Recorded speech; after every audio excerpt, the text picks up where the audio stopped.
बताता हूँ। मालिक ने मुझे माल खिलाया था कि मैं तुम्हें बीच से हटा दूं। क्यों? उन्हें शक हो गया था कि मालकिन का तुम्हारे साथ टाका भिड़ा हुआ है। मालकिन से? अरे वो तो मेरे लिए देवी समान है। अरे जब आदमी बड़ा हो जाता है ना भैया, तो रास्ते छोटे पड़ जाते हैं। मालिक को शक था, बस बात बताओ। बोल, पूरी बात बोल। बताता, पूरी बात बताता। अरे रवि, वो तीनों ट्रैक्टर ठीक हो गए क्या? सर वो तो परसों से काम पर लग गए। तो तुमने मुझे बताया क्यों नहीं? मालकिन को राइडिंग सिखलाने में इतना दिमाग न खपाओ कि कुछ याद ही ना रहे। और वो होटल ब्लू स्टार को जो 1000 चूजे भेजने थे, उनका क्या हुआ? वो आज सवेरे ही चले गए सर। सुबह सुबह कहाँ जा रहे हैं? टाउन जा रहा हूँ, आने में देर हो जाएगी। रात के खाने पर इंतजार मत कर। अब क्या आज टाउन जाना जरूरी है? जरूरी नहीं होता तो जाता क्यों? ब्रिगेडियर माथुर के साथ ब्रिज खेलने का वादा है आज। मगर ब्रिज तो आप और किसी दिन भी खेल सकते हैं। ओ कम ऑन रेणुका, किसी नेगिंग वाइफ की तरह बातें मत करो। ओफो, मैं आपको रोक थोड़ी रही हूँ। मैं तो बस ये कह रही थी कि ब्रिज खेलने के लिए आज की तारीख ठीक नहीं है। क्यों, क्या खराबी है आज की तारीख में? मैं शुभ अशुभ की बकवास के चक्कर में नहीं पड़ता। मालकिन शुभ अशुभ की बात नहीं कर रही है सर, वो बकवास मत करो।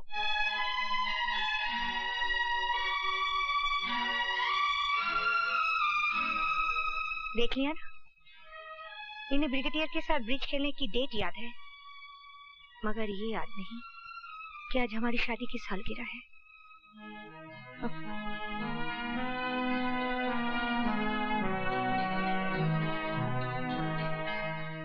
भैया, भैया, भैया। हाँ क्या है? अच्छा, तो आप यहाँ छुपे बैठे हैं और मैं हर जगह खोज आया। पर खोज क्यों रहे हो? मैं जानता था यही होगा। पता है क्या बज रहे हैं? 2। अरे 2 तो रोज ही बजते हैं। और रोज आप नहाते भी हैं और खाना भी खाते हैं मिस्टर रवि यादव। अरे शाबाश, तू तो अंग्रेजी बोलने लगा। अरे जब तू बड़ा होगा ना तो इसी तरह खड़ा होगा कचहरी में, काला कोट डांट के, और योर ऑनर कह के सभी मुकदमे जीत जाएगा। अखबार में तेरी फोटो छपेगी। अरे वो सबसे अच्छे को क्या कहते हैं? बेस्ट। हाँ, बेस्ट वकील। वो तो मैं बन जाऊंगा, मगर आप ये बताइए, 2 यही बजा दिए तो अब नहाएंगे कब और खाएंगे कब? अरे नहाने में कितनी देर लगती है वकील साहब? ये गए कोठरी पर, ये लिया साबुन और तौलिया, ये लपके नदी की तरफ और ये लगाई डुबकी। तो वकील साहब जरा पीठ पे साबुन लगा दो भैया। आ जाओ। आहा, मजा आ गया। हाँ। अरे अरे क्या कर रहा है? गुदगुदी हो रही है। अबे कंधे के नीचे, पीठ पर। हाँ हाँ।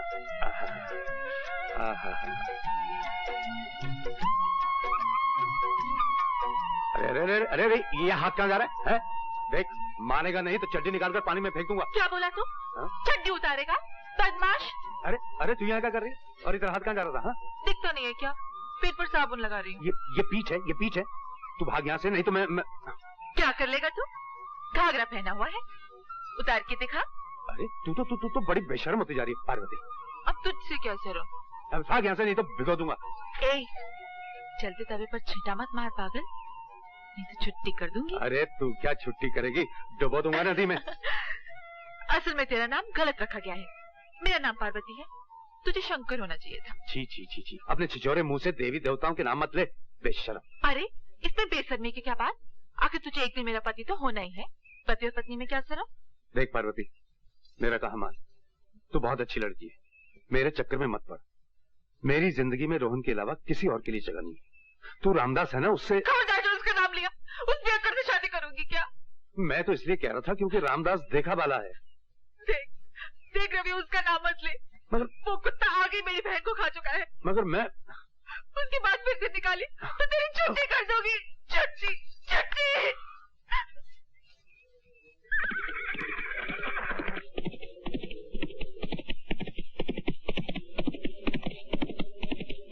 आपने मुझे बुलाया मालकिन? हाँ, कहना ये था कि आज बम्बई से मेरी एक पुरानी सहेली मुझसे मिलने आ रही है, यशोदा गुजराल। ये तो बहुत अच्छा हुआ मालकिन, कुछ दिनों के लिए घर में चहल पहल हो जाएगी। इतने दिनों बाद मैं तुझे याद आई ना। डार्लिंग मिसेस गुजराल लंबा सफर तय करके आई। क्या ये अच्छा नहीं होगा कि नहा धोकर थोड़ी देर ये आराम कर लें? बॉम्बे में ये करती क्या है सिवाय आराम की? अच्छा? बड़ी शानदार हवेली है रेनू, ब्यूटीफुल। तो चल, पहले मैं तुझे हवेली दिखाती हूँ। मुझे तो माफी कीजिए, वैसे भी ये हवेली मुझे ज़बानी याद हो चुकी है। और फिर मुझे कुछ काम भी निपटाने। चले चलो। ये तो पूरा महल है। अरे रेणु, तुम तो बिल्कुल महारानियों की तरह रहती हो। अच्छा, मुझे पता नहीं था कि महारानियां भी ऐसे ही रहा करती थी। वैसे वकील साहब क्यों नहीं आए? नहीं, वो तो जरा बिजी वकील हैं। मुलाकातें उनसे कम ही होती हैं। मुकदमों, मुवक्किलों, फाइलों और लॉ बुक्स की भीड़ में गुम हो गए हैं। और गुम न हो तो भी क्या करें, कहाँ जी लगाए। मैं माँ तो बन नहीं सकती, इसलिए उन्होंने अपने आप को वकालत में उलझा लिया है। दौलत और शोहरत ने औलाद की जगह ले ली और मैं अकेली रह गई। तेरी टुम्पा कहाँ है? आती होगी, चल। भाई, मैं तो गुम हो जाऊं इतने बड़े घर में। अगर तुम गुम हो जाओ इस घर में तो कैसे ढूंढोगे अपने आप को? रोज ही गुम होती हूँ और रोज ही ढूंढ निकालती हूँ अपने आप को। मालिका का, तुमने मेहमान लोगों को देखा? लोग कहाँ रोहन, खाली एक मेम साहब आई हैं। अकेली? हाँ। कोई लड़का लड़की नहीं? मैंने तो सुना उनकी कोई औलाद ही नहीं। हम कुछ फूल तोड़ ले मालिका का? हाँ, जरूर जरूर। ओ बेटी, क्या नाम है तुम्हारा? रोहन यादव। रोहन यादव? अरे भाई, तुम तो कमाल के हो। इतनी छोटी सी उम्र में तुम यादव भी हो गए। पता है, मैं तुम्हारी जितनी थी ना तो सिर्फ यशु थी। यही रहते हो तुम? जी, मेरे भैया रवि यादव यही काम करते हैं। सारे घोड़े, सारे ट्रैक्टर, सारा फार्म वही देखते हैं। अच्छा, ये सारी चीजें वही देखते हैं? Yes madam. कौन से स्टैंडर्ड में पढ़ते हो? 5th स्टैंडर्ड में। मालकिन की सैलरी आप ही है ना? अच्छा, ये बताओ, शरारत करते हो या नहीं? बताओ बताओ। करता हूँ। मैं जानती थी कि तुम शरारत जरूर करते होगे, क्योंकि तुम तो बिल्कुल बाल गोपाल हो। बाल गोपाल? जी ना, बाल गोपाल तो माली काका का नाम है। मैं रोहन यादव हूँ, आपको बताया तो था। Oh sorry Rohan. अच्छा चलो अंदर चलो। अंदर? घर के नौकर लोग मुझे अंदर नहीं जाने देते। कहते हैं कि नौकरों के बच्चों का अंदर क्या काम। गधे हैं घर के नौकर। आओ मेरे साथ। आपके जाने के बाद सब डांटेंगे। कोई नहीं डांटेगा। मैं रेणुका से कह जाऊंगी कि मेरे रोहन यादव को कोई नहीं डांटे। क्या वो भी डांटती है? जी ना, मालकिन तो बहुत अच्छी है, टुम्पा भी बहुत अच्छी है। हम लोग खूब खेलते हैं। बस तो फिर क्या डर है। आओ मेरे साथ, आओ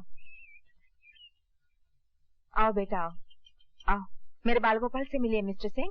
आंटी, अपने बड़ा अच्छा किया कि रोहन को लेके आई। आओ रोहन।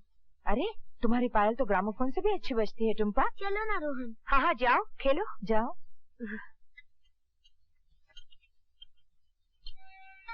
मालकिन तो बहुत अच्छी है और ये जो मेहमान आई है ये भी अच्छी है। मगर तुम मुझे बहुत अच्छे लगते हो।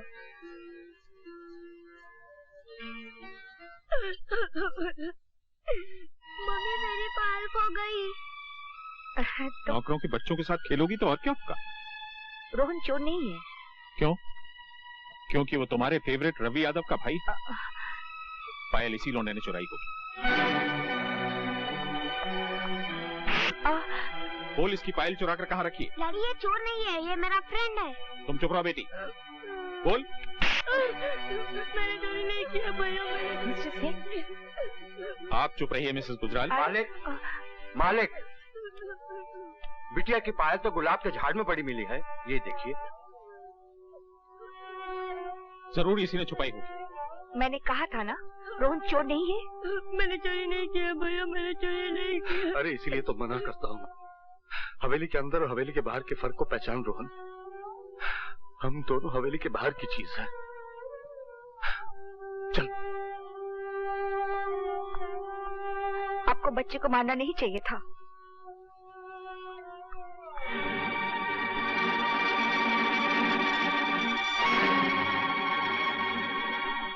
रो मत रोहन, रोकर अपने आंसू और अपने भाई का अपमान मत कर। उनके कहने से तू चोर हो तो नहीं गया ना? तू देख लेना, एक दिन मैं तुझे इतना बड़ा आदमी बनाऊंगा कि जिन लोगों ने आज तेरा अपमान किया है ना, वही लोग तुझे सलाम करने में अपना मान समझेंगे। मैं तो जा ही नहीं रहा था, मगर वो मालकिन की मेहमान मुझे अंदर ले गई। मैं जानता हूँ। मालकिन की मेहमान कितनी अच्छी है ना। वो मुझे बाल गोपाल पुकारती है। बाल गोपाल तो तू है ही। इनका बम्बई हमारे जगदीशपुर से कितना बड़ा होगा ना। बहुत। मुझे वहाँ ले चलोगे ना भैया? वहाँ समुद्र भी है ना? हाँ। समुद्र कैसा होता है? मैंने देखा तो नहीं है, लेकिन मालकिन कहती है जहाँ तक देखो बस पानी पानी दिखाई देता है। मुझे ले चलो ना भैया। हाँ, एक दिन जरूर लेके जाऊंगा। यशोदा जी, आपने तो मेरा सारा प्रोग्राम अपसेट कर दिया। मैं तो आपको प्राचीन जगदीश मंदिर दिखलाना चाहता था, जिसकी वजह से नगरी जगदीशपुर कहलाती। मेरा तो खुद अभी जाने को जी नहीं कर रहा है भाई साहब, मगर आई अंडरस्टैंड, मगर जब गुजराल साहब की तबीयत ठीक हो जाए तो आप दोनों शुरू। जरूर। वो भी एक आध दिन या हफ्ते के लिए नहीं, एक आध महीने के लिए। प्रॉमिस। सामान रख दिया? जी मालकिन। निकलो। अच्छा। अरे मेरा बाल गोपाल कहाँ है? भैया ये देखिए। नमस्ते मैम साहब। नमस्ते। नमस्ते। मैं बस इतना कहने आई हूँ कि कल जो हुआ वो होना नहीं चाहिए था। ये तो हमेशा होता है मैम साहब। गरीब अमीर का फर्क बहुत बड़ा फर्क होता है, लेकिन आप शायद नहीं समझ सकती, क्योंकि आपने तो गरीबी दूसरों के घरों में देखी होगी। इसलिए मैंने फैसला किया है कि मैं इसे गरीब नहीं रहने दूंगा। गरीब पर सबका हाथ उठ जाता है। मैं इसे पढ़ा लिखा कर वकील बनाऊंगा। वकील क्यों? क्योंकि कत्ल किसी और ने किया था और फांसी मेरे पिता को मिली थी, सिर्फ इसलिए कि उनके पास अच्छा वकील करने की ताकत नहीं थी। भगवान ने चाहा तो ये बाल गोपाल जरूर एक दिन बहुत बड़ा वकील बनेगा।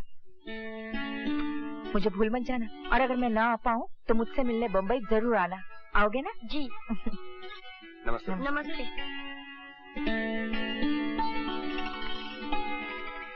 यशोदा के जाने के बाद फिर से अकेली हो गई ना। जब तक वो यहाँ नहीं आई थी तब तो मैंने अपने आप को समझा लिया था कि यही अकेलापन ही जिंदगी है, मगर उसकी आंखें चले जाने ने सब कुछ उथल पटल कर दिया। तुम इतने चुप क्यों हो? जी नहीं सुन रहा हूँ मालकिन। सुनते तो तुम पहले भी थे, मगर इतने चुप नहीं लगते थे। क्या बात है? कोई बात नहीं। अरे बातों बातों में हम लोग कितने आगे निकल आए। चलो वापस चलते हैं। नहीं मालकिन। ये क्या बदतमीजी है? मैं आपका हरण करूंगा। मैं आपको किडनैप करूंगा। क्या आप बकवास कर रहे हो? घबराइए नहीं मालकिन, मैं आपको कोई नुकसान नहीं पहुंचने दूंगा। मैंने आपका नमक खाया ना, जरूरत पड़ी तो आपके लिए जान भी दे सकता हूँ। है क्या मालकिन कि मैं अपनी कमाई से रोहन के लिए कोई भविष्य नहीं खरीद सकता। मालिक के पास ढेर सारे रुपए हैं, मैं उनसे आपकी आजादी का दाम लेकर आपको छोड़ दूंगा और वो रुपए लेकर बंबई चला जाऊंगा। वहां रोहन को खूब पढ़ाऊंगा लिखाऊंगा, बड़ा आदमी बनाऊंगा, ताकि फिर से उसे कोई चोर ना कह सके।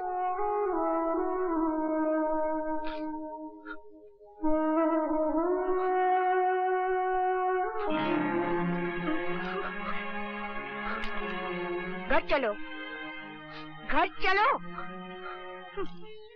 मालकिन। क्या बात है रवि? आज्ञा लेने आया हूँ मालकिन। काहे की आज्ञा? यहाँ से जाने की आज्ञा मालकिन। कहाँ जाओगे? पता नहीं। क्यों जाओगे? आप पर चाकू निकालने के बाद मैं यहाँ कैसे रह सकता हूँ मालकिन? पागल हो तुम तो। अरे रवि, जो मैं तुम्हारा दर्द ना समझती होती तो आती मालिक से तुम्हारी शिकायत ना करती, तुम्हें पुलिस के हवाले ना कर देती। जाओ, जाके अपना काम करो। जाओ। जी। पागल कहीं का।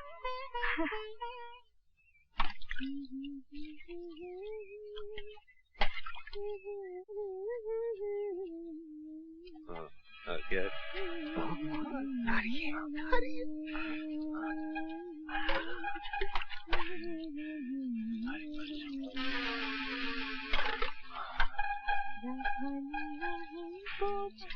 बस कर, अबे हट बे। मुझे भी तो देखते थे। चुप रहना। अबे चुप क्यों रहूं? 50 रुपए में ट्रेलर दिखा दिया, अगर पूरी फिल्म देखनी है तो और छिड़को। अबे हटना। अरे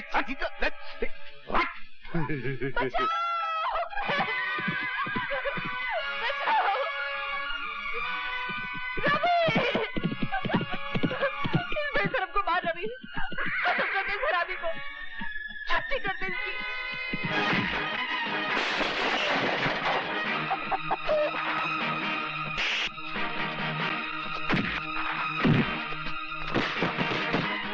शर्म नहीं आती तुम्हें? जीजा जी होते हुए ऐसा करते हो?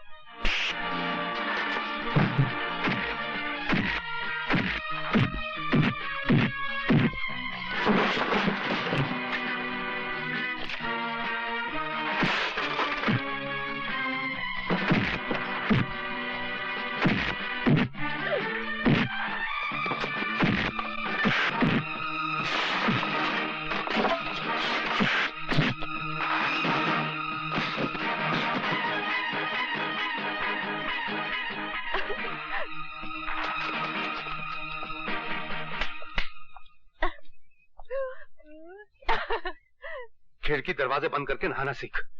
सिखला दे। बेशर्म कहीं। रवि, आज मैंने तुम्हारे बारे में एक फैसला किया है। क्या फैसला किया मेरा? कल से मैं तुम्हें पढ़ाना शुरू करूंगी। मैं पढ़ के क्या करूंगा? पढ़ाई हमेशा काम आती है पागल आदमी। थोड़ा बहुत पढ़ लोगे तो बम्बई जाकर अच्छा काम कर सकोगे, अच्छी तनख्वाह मिलेगी और रोहन की जिंदगी भी बना सकोगे। रोहन के लिए तो मैं कुछ भी कर सकता हूँ, पढ़ भी सकता हूँ। आप कल ही से मुझे पढ़ाना शुरू कर दीजिए। तुम सचमुच पागल हो।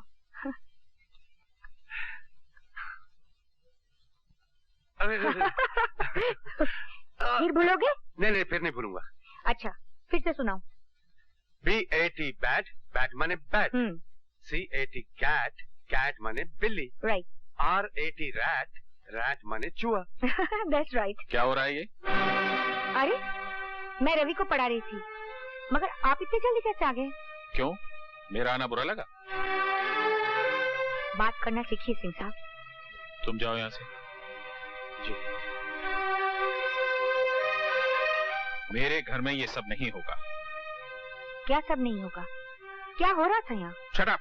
चिल्लाइए मत। मैं तो आपको एक सरप्राइज देना चाहती थी। सोच रही थी रवि को इंग्लिश बोलते सुनकर आप खुश हो जाएंगे। मैं भी दिन भर अकेली पढ़ी पढ़ी करूँ भी तो क्या, वो पढ़ लिख जाएगा तो उसे कोई अच्छा काम मिल जाएगा, उसकी कमाई बढ़ जाएगी और वो रोहन को एक सलीके की जिंदगी दे पाएगा। नौकरों को अपने इतने पास आ जाने देना कोई अच्छी बात नहीं है रेणु। इन छोटी बस्तियों में रहने वालों की जबानें बहुत बड़ी होती हैं। आपकी जबान भी कोई छोटी नहीं है।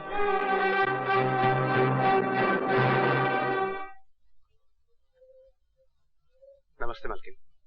रवि, क्या तुम कभी अपने आप से बातें करते हो? दिन में ख्वाब देखने का क्या फायदा मालकिन? लेकिन बात क्या है? जिंदगी में बहुत जहर फैल गया है रवि। अब तो सांस भी लेना मुश्किल हो गया है। अपने घोड़े से कहो मुझे किसी ऐसे ख्वाबों की बस्ती में ले चले जहाँ मुझे चैन मिले, प्यार मिले। न जाने आजकल मनोहर सिंह को क्या हो गया है। बिल्कुल अंधा हो गया है। सारे शहर को मालूम है कि रवि का इसकी बीवी के साथ क्या चक्कर है।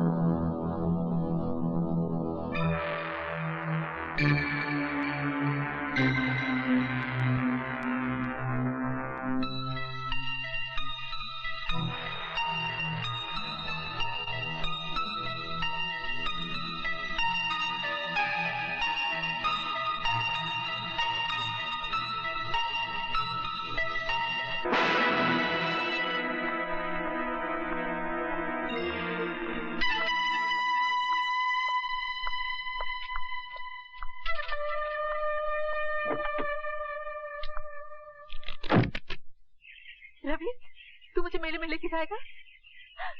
बहुत प्यार करता है ना मुझसे। मेरी तरफ से मैं पहनी हूँ घाघर चोली, गाँव की गोरी।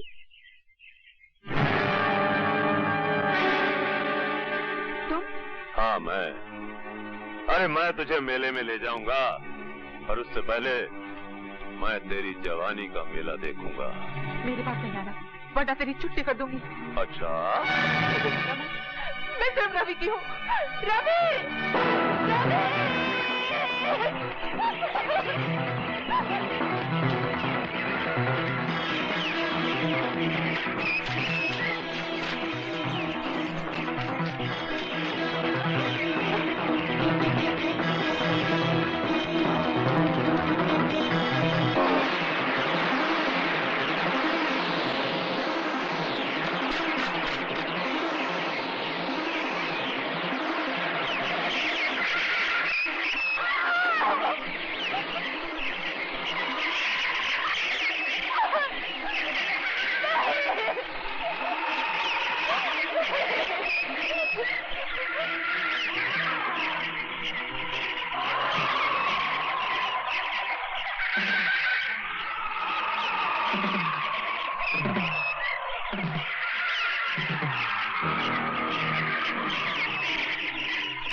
कहना है कि तुमने खुद मुलजिम रवि यादव को पार्वती देवी के साथ बलात्कार करते हुए देखा। जी सरकार, वो बेचारी गिड़गड़ाती रही, हाथ जोड़ती रही, लेकिन ये मुलजिम उसकी एक नहीं सुना। अरे सरकार, हमसे तो ये जुल्म देखा नहीं गया, हमने अपनी आंख बंद कर ली और जब आंख खोल के देखा तो ये अपना काम खत्म करके जा चुका था। नहीं जज साहब, ये सरासर झूठ बोल रहा है।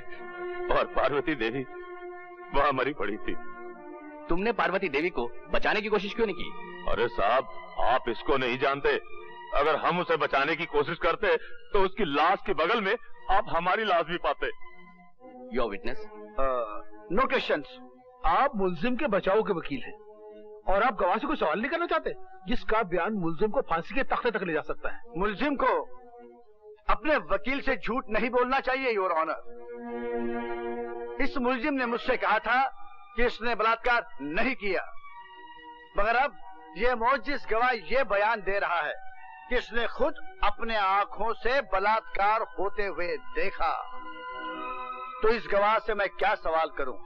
मैं सिर्फ इतना ही कह सकता हूं योर ऑनर, इस चश्मदीद गवाह का बयान बलात्कार तो साबित कर सकता है मगर कत्ल साबित नहीं करता, क्योंकि जिस वक्त इसने आंख खोली तो मुलजिम जा चुका था और लाश पड़ी हुई थी।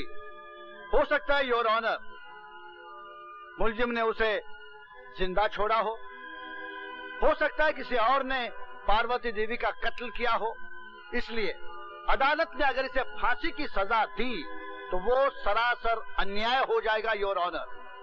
That's all. ये अपने कैसा वकील खड़ा किया रवि के लिए, जो खुद अपनी क्लाइंट के खिलाफ बोल रहा है। ऐसी बातें अदालत में नहीं की जाती। मगर वो तो घर चलकर बात कर लेना। सरकार कत्ल का जुर्म पूरी तरह साबित नहीं कर पाई, इसलिए ये अदालत इसे कत्ल की पूरी सजा नहीं दे सकती। लिहाजा ये अदालत इसे 12 साल कैद बामुशक्कत की सजा देती है।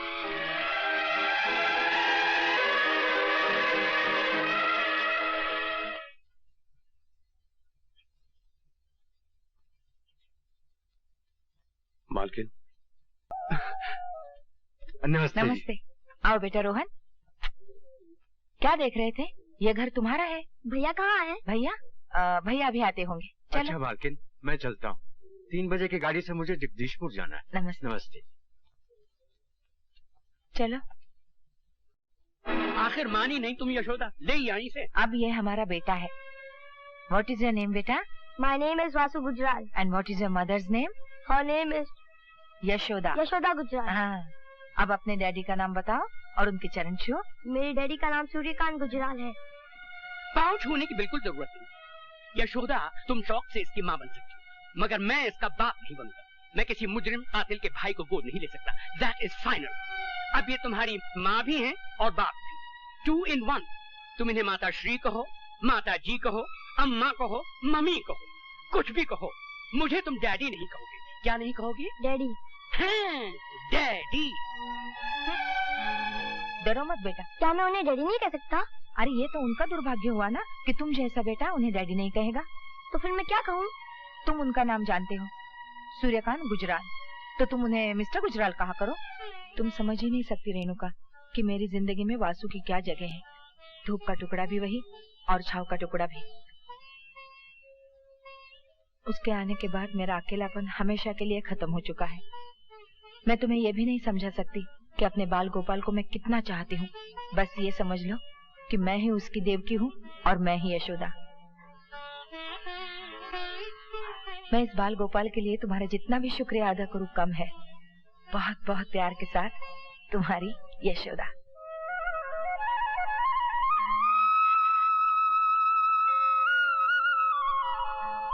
रवि, ये जानकर तुम कितने खुश होगे कि रोहन अपनी जिंदगी की कामयाबी की तरफ तेजी से बढ़ रहा है।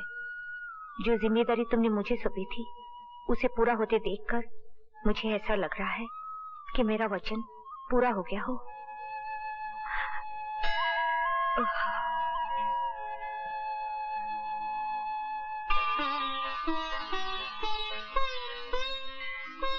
भगवान, आज वासु का रिजल्ट निकलने वाला है, उसको कामयाबी दो।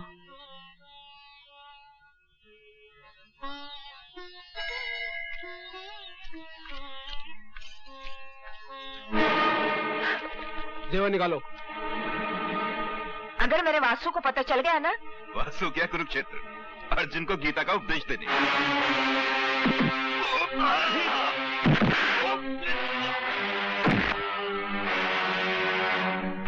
कुरुक्षेत्र से तो मैं वापस आ गया हूँ और मेरे होते हुए मेरी माँ को कोई हाथ नहीं लगा सकता।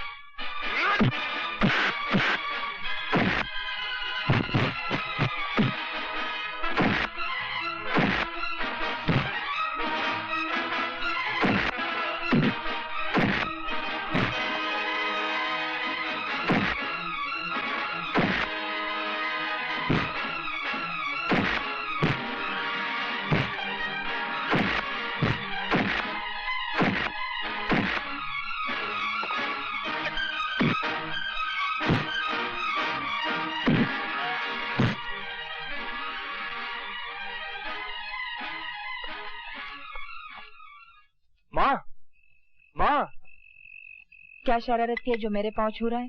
माँ, मैंने इम्तिहान पास कर लिया है। अब मैं भी वकील बन गया हूँ। मैं बहुत खुश हूँ। आज तूने मेरे ख्वाबों को सच्चा कर दिखाया। सुना तुमने?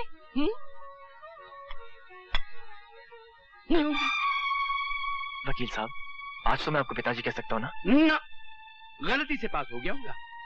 पूछो इससे कि कॉलेज में रैंक क्या था इसका। नो तुम्हें बेवकूफ बना रहा है।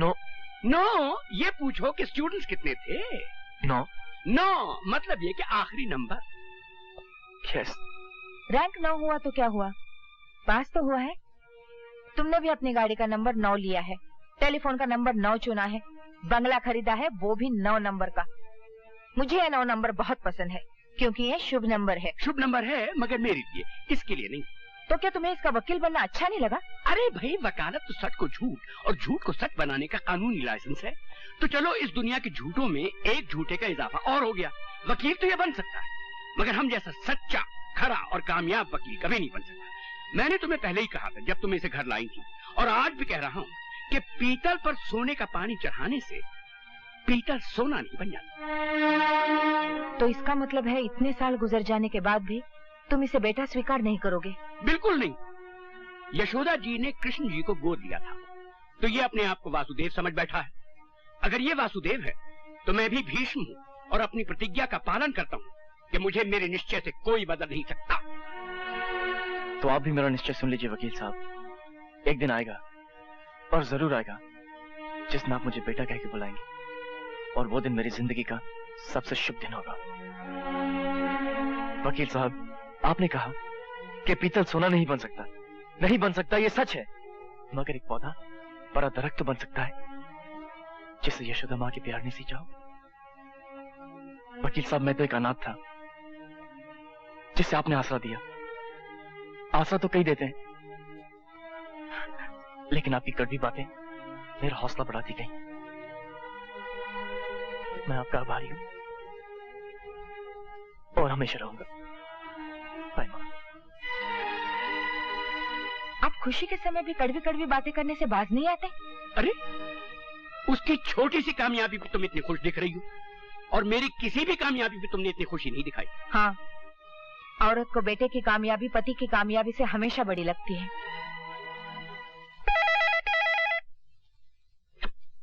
हेलो वासु, क्या कर रहे हो यार? कुछ नहीं यार, मिस्टर गुजराल को मेरा पास होना अच्छा नहीं लगा। अगर माँ नहीं होती ना तो ये घर कब का छोड़ चुका होता। अरे भूल जाओ मिस्टर गुजराल को, जल्दी से तैयार हो जाओ, पार्टी में जाना है। किसकी पार्टी? अपने अशोक की। बहुत सी खूबसूरत लड़कियां आएंगी, फ्लर्ट करेंगे। हैं? अच्छा ठीक है, मैं आता हूँ। अच्छा हो तूने फोन किया यार, मैं बहुत बोर हो रहा था। Okay bye. बाय। वहाँ तो बहुत ही मजा आया। हेलो, बहुत देर कर दी। माय गॉड वासु, ये लड़की तो ब्यूटी की पूरी स्पेलिंग है। ये है मेरी dance teacher Judy. How are you? Fine. आइए। Nice party. Quite good. Ashok की पार्टीज हमेशा ऐसी होती है। इनसे मिलिए, ये पायल है। हाय, ये है जूडी मार्टिन, मेरी फ्रेंड और डांस टीचर। वासुदेव गुजराल, पता नहीं तुम्हें मुझसे मिलकर खुशी हुई है नहीं, मगर मुझे तुमसे मिलकर बहुत खुशी हुई है। वो क्यों? क्योंकि तुम इस दुनिया की दूसरी सबसे ज्यादा खूबसूरत लड़की हो। Thanks for the compliment. मगर पहले सबसे ज्यादा खूबसूरत लड़की कौन है? मेरी माँ। चलो। तुमने तो कमाल कर दिया पायल। भाई साहब जरा संभल के चलिए। अरे मैं तो देखकर ही चल रहा। ये क्या बदतमीजी है यार।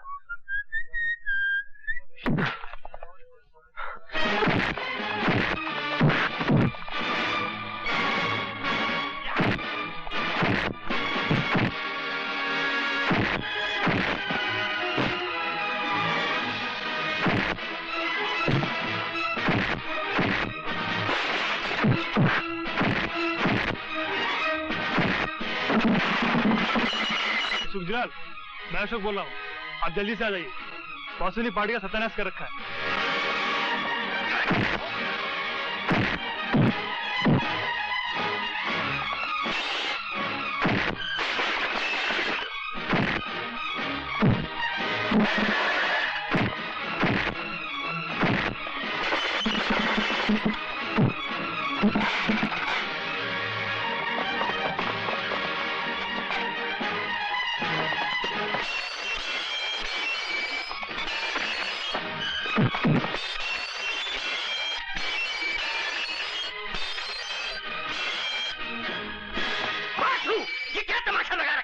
मिस्टर गुजराल, मैंने तो कुछ नहीं किया है। शुरू इन्होंने किया था, लेकिन खत्म मैंने किया है। क्या क्या किया है आपके बाल गोपाल ने, ये पूछिए मुझसे। तुम तो हमेशा उसके पीछे हाथ धो के पड़े रहते हो। पार्टी का सत्यानाश कर दिया उसने, और बर्तन तोड़ने में तो दुनिया में उसका कोई मुकाबला नहीं कर सकता। ही इज अ वर्ल्ड चैंपियन। क्या शटाशट प्लेटें फेंकी हैं। होटल का बिल कम से कम 15 या 20 हजार का होगा। जी नहीं मिस्टर गुजराल, 8,624 रुपए 80 पैसे का बिल था, वो मैंने एक दोस्त से उधार लेकर अदा कर दिया। Thank you very much. मगर वासु, माँ, बर्दाश्त की भी हद होती है। मैं जान सकता हूँ कि आप क्या बर्दाश्त कर रहे हैं? सॉरी मिस्टर गुजराल, मगर इस वक्त मैं अपनी माँ से बात कर रहा हूँ। देखा आपने, सुना? वासु, मुझे यकीन है जो कुछ भी तुमने किया वो मजबूर होकर ही किया होगा। Thank you mummy, thank you very much. मगर अब मैं मिस्टर गुजराल के साथ नहीं रह सकता। पागल मत बनो। अरे इनकी बातों का बुरा क्या मानना, इन्हें तो काट खाने का शौक है। नहीं माँ, अब मैं आपकी जिंदगी में इल्जाम बनकर जीना नहीं चाहता। अब आप मुझे अपने पांव पर खड़े होने की इजाजत दे दीजिए। मिसेस गुजराल, ये जो मांग रहा है दे दीजिए ना इसे। ये अपने पांव पे खड़ा होना चाहता तो खड़ा होने दीजिए। ऐसी बातें करते हो तुम? माँ, मिस्टर गुजराल ठीक कह रहे हैं। क्या तू मुझे छोड़कर चला जाएगा? तुम ये कैसी बातें कर रही हो माँ? मैं तो तुम्हारी ममता की परछाई हूँ। तुमसे अलग तो मेरा कोई वजूद ही नहीं। तुम मुझे जब भी पुकारोगी अपने पास पाओगी।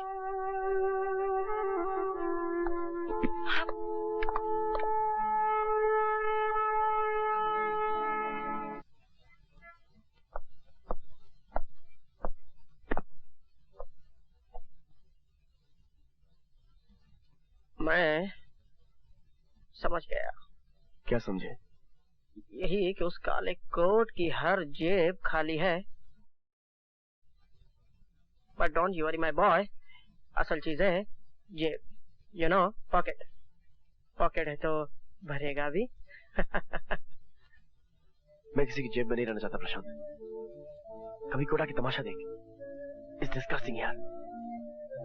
4 महीनों के अभी तक केस नहीं मिला। लगता है आज लंच नहीं खाया। मेरी जेब में हाथ डालो और 20-20 के 2 नोट हैं, उसमें से एक उठा लो और जाकर छोले भटूरे खाओ। फिर बात करेंगे। छोड़ यार, महीनों से तेरी जेब में हाथ डाल के जी रहा हूँ। माय डियर वासुदेव गुजराल, भगवान या दर्जी तो जेब बनाता ही इसलिए है कि दोस्त उसमें हाथ डाल सके, हैं?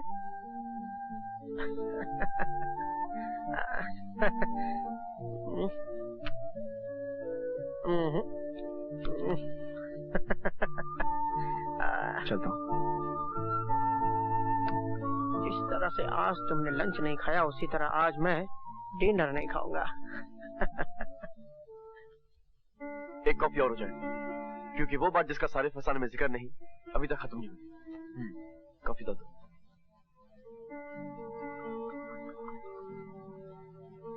Thank you. बस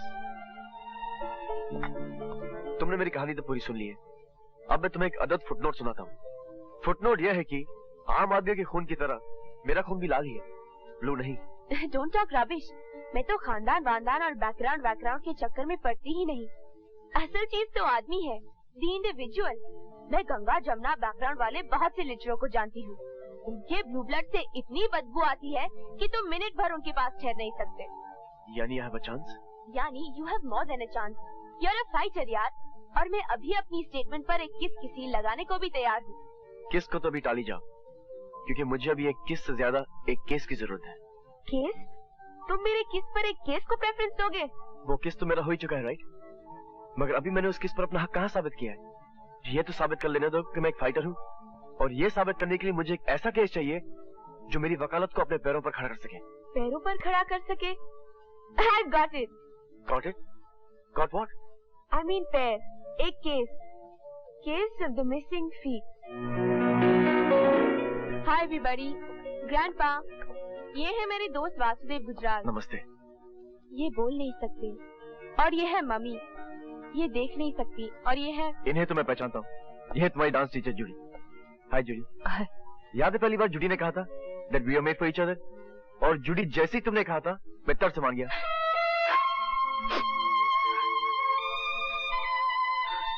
So Judy, how's life? How's your dancing life? Life? Dancing life? Sorry Judy, मगर मैंने तो ऐसी कोई बात नहीं कही। जूडी की जिंदगी से डांस निकल चुका है वासु। मगर ये हुआ कैसे? एक ड्रंक ट्रक ड्राइवर इसे कुचलता हुआ निकल गया। ये 4 घंटे तक वहाँ पड़ी रही। फिर कहीं पुलिस आई और इसे अस्पताल ले गई। जब इसे होश आया तो इसकी टांगे काटी जा चुकी थी। इन्होंने तो पुलिस को ट्रक का नंबर भी बताया, मगर पुलिस दूसरे जरूरी काम में उलझी हुई थी। मैंने भी जिद पकड़ ली कि ये केस यही नहीं खत्म होगा, और अल्टीमेटली पुलिस को ये केस कोर्ट तक ले जाना पड़ा। मगर सामने वाले बहुत पैसे वाले थे। जज पर दबाव पड़ा और जज ने जूडी की कटी हुई टांगों का कॉम्पेंसेशन 20,000 ठहराया। अगर ये कॉम्पेंसेशन ठीक है तो कोई बात नहीं, ठीक नहीं है तो फिर लड़ो ये केस। लड़ोगे? हाँ लड़ूंगा, और जीतूंगा भी। जूडी, इस एक्सीडेंट का कोई गवाह है? हाँ वासु, हाँ। 2 गवाह है, एक वैश्या और एक उसका ग्राहक। वो बेचारी गाड़ी से उतरकर आई भी, और उसका ग्राहक पुलिस लेने गया, मगर वो आया ही नहीं। उसके बाद वो बेचारी वैश्या ने पुलिस को खुद इन्फॉर्म किया। तो क्या वो गवाही देने आई थी? क्या बात करते हो वासु? जो लोग जज पर दबाव डाल सकते हैं, वो भला एक सड़क छाप वैश्या को गवाही देने देंगे? नहीं नहीं नहीं, फिर जूडी के वकील को गवाही लेना नहीं आएगा। जूडी, FIR किस पुलिस स्टेशन में लिखवाई गई थी? Nagpada police station. नागपाड़ा। उस वैश्य का पता तो मैं आपको बतला दूंगा मिस्टर गुजराल, मगर मेरी मानिए तो आप इस केस में हाथ मत डालिए। क्यों? क्योंकि रत्नाबाई को आप नहीं जानते। उसकी ताकत और उसकी पहुंच को मैं अच्छी तरह जानता हूँ। रत्नाबाई जो कुछ भी हो, कानून से बड़ी तो नहीं होगी इंस्पेक्टर सामंत। पता नहीं। खैर, उनका कद नाप कर आपको बता दूंगा। फिलहाल आप मुझे उनका पता बताइए। देखो साहब, वो हरामी असली पुलिस वाला अफसर है, बीवी बच्चे वाला भी है। वो साला ट्रक ड्राइवर को पहचान लिया था। अच्छा? अपना इज्जत बचाने को भाग गया था सेठ। घरवाली को कैसे बोलता? मेरे साथ उस टाइम क्या कर रहा था? ये इज्जत भी बड़ी लफड़े वाली चीज है सेठ। उसका नाम क्या है और रहता कहाँ है? यरवड़ा जेल में ड्यूटी कर रहा है। नाम धनीराम है, 5 लाख खर्चता इसने। Vasudev Gujral, please sit down. Thank you. हाँ तो कहिए मिस्टर गुजराल, मैं आपकी क्या सेवा कर सकता हूँ? एक केस के सिलसिले में आपको थोड़ा सा कष्ट देना था। मुझे? जी हाँ, क्योंकि आप चश्मदीद गवाह हैं। मैं बॉम्बे के किसी केस में चश्मदीद गवाह हूँ? That's right. चश्मदीद गवाह होने का मतलब ये कि केस क्रिमिनल है। That's right. क्या केस है? पहले आप मुझे ये बताइए कि आप चंपा नाम की किसी सड़क छाप लड़की को जानते हैं? It's none of your business, mister Gujral. That's right, mister Vinayak. मगर इन दैट केस मुझे आपको समन करना पड़ेगा, और वो मैं करना नहीं चाहता, क्योंकि कुछ ही दिनों में आप रिटायर होने वाले हैं और आपका सर्विस रिकॉर्ड बेदाग है। मिस्टर विनायक, मैं अपना होमवर्क करके आया हूँ। मुझे आपसे सिर्फ इन्फॉर्मेशन चाहिए, और वो भी ऑफ द रिकॉर्ड, वरना खामखा आपकी घरेलू जिंदगी गड़बड़ जाएगी। Thank you. मिस्टर विनायक, कुछ दिनों पहले आपने ग्रांट रोड पर एक कार एक्सीडेंट देखा था, ग्रैंड रोड पर? याद कीजिए, चंपा भी आपके साथ थी। गलती उस घायल होने वाली औरत की थी या उस ड्राइवर की? ड्राइवर की। Are you sure? 100%। कानून मुर्दा लफ्जों का ढेर नहीं है योर ऑनर। कानून आंखों पे पट्टी बांधे हाथ में तराजू लिए खड़ी कोई मूर्ति भी नहीं है। कानून समाज की जीवन प्रणाली है, समाज की शह रग है। मैं ये सब इसलिए कह रहा हूं योर ऑनर क्योंकि इस केस में कानून ने अन्याय ही नहीं बल्कि अपना अपमान भी किया है। मिस्टर गुजराल, आप कंटेम्प्ट ऑफ कोर्ट की सीमा रेखा तक आ चुके हैं। सच कभी अदालत की तौहीन नहीं कर सकते योर ऑनर, लेकिन आप पहले पूरा सच तो सुन लें। आपने उस लड़की की हालत नहीं देखी जिसकी फरियाद लेकर मैं आपके पास आया हूं। वो एक डांसर थी, डांस ही उसकी जिंदगी थी और उसकी रोजी भी। उसके घुंघरू उसके खानदान का पेट पालते थे, उसके घुंघरू उसके छोटे भाई बहन की स्कूल की फीस देते थे, अंधी मां की दवाई का दाम देते थे, घर का किराया देते थे, बिजली का बिल देते थे। लेकिन योर ऑनर, घुंघरू पहनने के लिए तो पैरों की जरूरत होती है जो अब जूडी के पास नहीं है। इसलिए मैं अदालत को यह बताने की कोशिश कर रहा हूं कि उस एक्सीडेंट में जूडी की टांगें नहीं कटी थी, उस एक्सीडेंट में जूडी की खानदान की जिंदगी कट गई थी। एक खानदान की जिंदगी का मुआवजा सिर्फ 20,000, सिर्फ 20,000 your honour. But mister Gujral.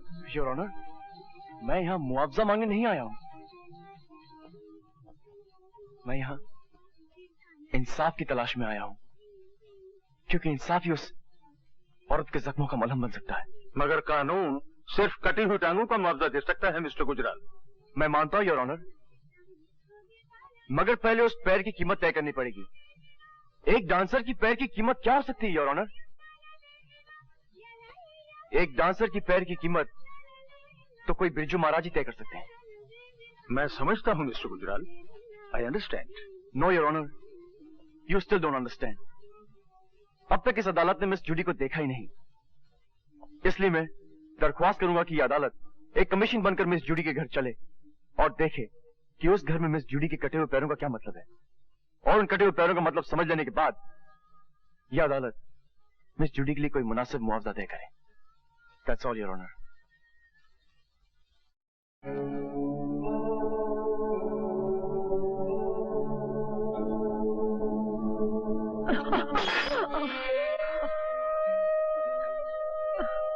ये तुमने क्या किया मम्मा?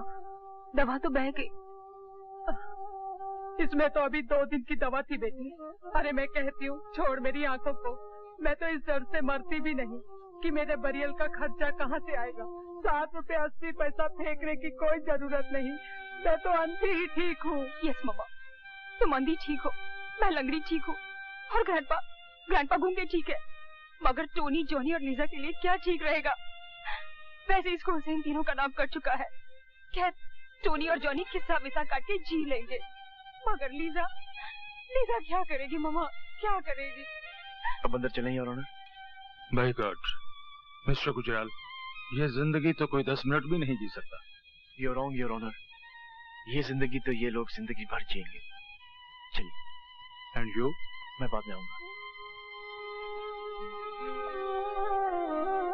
Excuse me.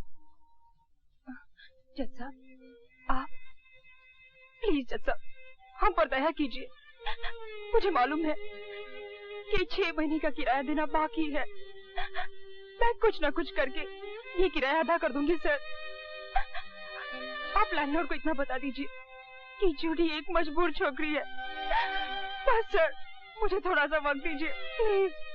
नहीं, मैं तुम्हें यहाँ से निकालने नहीं आया हूँ।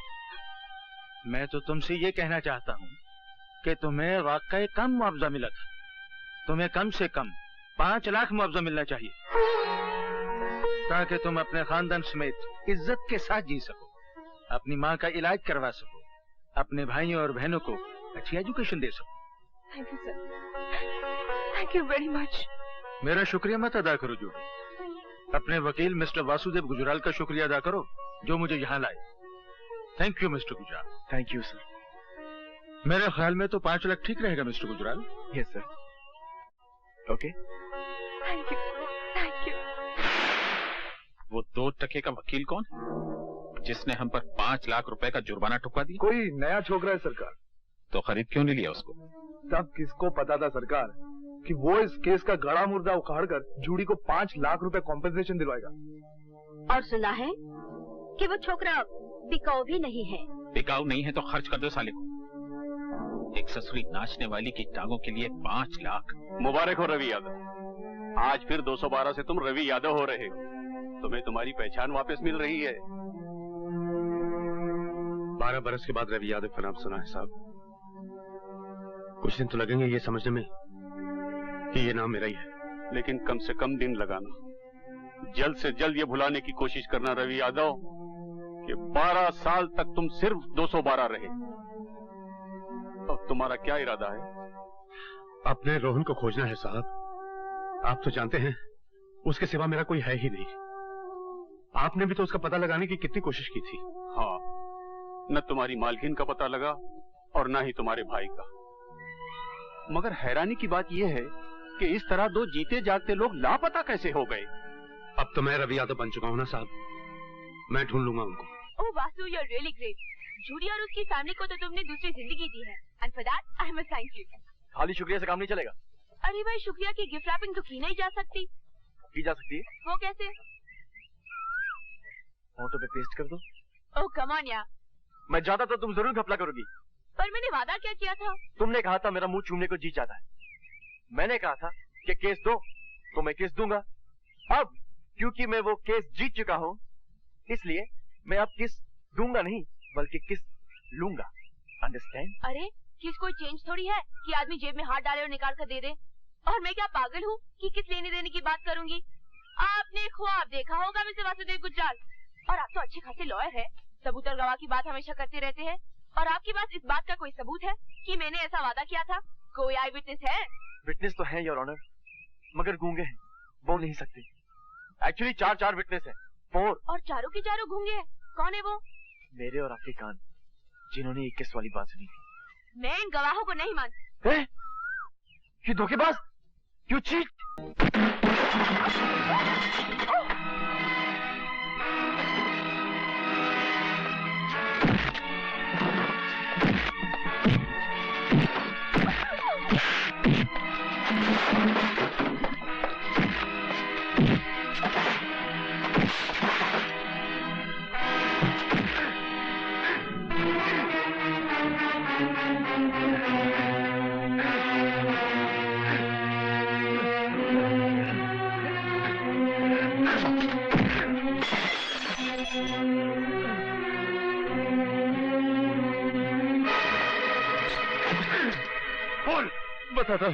बताता हूँ। मालिक ने मुझे माल खिलाया था कि मैं तुम्हें बीच से हटा दूं। क्यों? उन्हें शक हो गया था कि मालकिन का तुम्हारे साथ टाका भिड़ा हुआ है। मालकिन से? अरे वो तो मेरे लिए देवी समान है। अरे जब आदमी बड़ा हो जाता है ना भैया, तो रास्ते छोटे पड़ जाते हैं। मालिक को शक था, बस बात बताओ। बोल, पूरी बात बोल।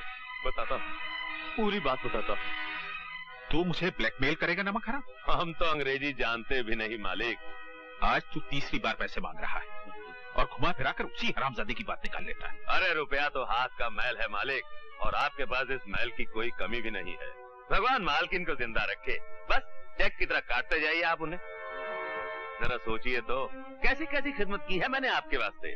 उस रवि यादव को 12 साल के लिए दूर कर दिया मालकिन से। पहले पारों के साथ बलात्कार करना पड़ा आपके वास्ते, फिर उसका कत्ल करके रवि यादव को कत्ल और बलात्कार में फंसाना पड़ा आपके वास्ते। अरे इतने बड़े काम के लिए 10, 20, 50 हजार की हैसियत क्या है? इस बार 20,000 दे दीजिए, फिर नहीं मांगूंगा। याद रख, तेरी जोर का एक सिरा मेरे हाथ में है। चिल्लाइए मत मालिक, अगर आप नहीं देंगे तो मालकिन से ले लूंगा। जलील आदमी, तूने उस मासूम लड़की के साथ बलात्कार किया, तूने उसे कत्ल किया और अपना जुर्म उड़ा दिया रवि को। तुम्हें रवि की इतनी फिक्र क्यों है? तुम चुप रहो, तुमसे तो मैं पुलिस स्टेशन से लौटने के बाद ही बात करूंगी। तू मेरे साथ पुलिस स्टेशन चल और चलकर अपने जुर्मों का इकबाल कर कि उस बलात्कार और कत्ल से रवि यादव का कोई ताल्लुक नहीं था। मगर जो मैं सच बोला तो मालिक भी फंस जाएंगे मालकिन। तू चलता है या मैं चलाऊं गोली? तू चल के सच बोल, सच के लपट में चाहे जो भी आ जाए। तू तो किराए की छुरी है जग्गू, कातिल तो तेरी मालिक ही है, सजा उन्हें मिलनी ही चाहिए। तू चल।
एक्सीडेंट के बाद मालकिन भी बच गई और सुना है हवेली के पुराने नौकर विष्णु के यहाँ रहती है।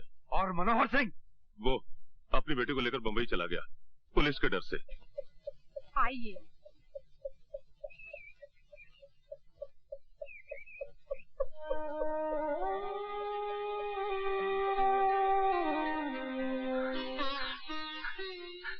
मालकिन, मालकिन, आपको जिंदा देखकर मैं खुशी से पागल हो रहा हूं। मालकिन, मालकिन याद कीजिए मैं रवि हूं, रवि यादव। अभी अभी जेल से छूट के आया हूं। मैंने कभी तुम्हें देखा ही नहीं। मैं आपके यहाँ नौकरी किया करता था मालकिन। आप मेरे साथ घोड़े पर सवारी करने जाया करती थी और आपको सवारी करते देखकर मेरा छोटा भाई रोहन हंसा करता था। वो छोटा सा रोहन आपकी टुम्पा का दोस्त। टुम्पा कहाँ है मालकिन? मेरा भाई रोहन कहाँ है? कौन टुम्पा? कौन रोहन? मैं किसी रोहन और टुम्पा को नहीं जानती। ऐसा मत कहिए मालकिन, ऐसा मत कहिए। याद कीजिए मालकिन, भगवान के लिए याद कीजिए। आपने मुझसे वादा किया था कि मेरे जेल से छूट के आ जाने तक आप रोहन का ख्याल रखेंगी। कहाँ है मेरा भाई रोहन? याद कीजिए मालकिन, बताइए ना। हमारे वैद्य ने बहुत कोशिश की बेटे, पर इसकी याददाश्त वापस नहीं आई। तुम इसे शहर ले जाओ और किसी अच्छे डॉक्टर को दिखाओ।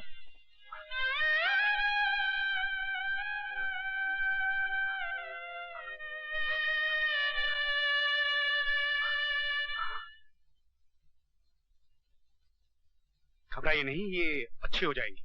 हाँ, इन्हें थोड़ा वक्त लगेगा। आपको इन्हें इनकी याददाश्त की तरफ रुझान करवाना होगा। जैसे इन्हें खाने में क्या अच्छा लगता है, कोई हॉबी, कोई शौक।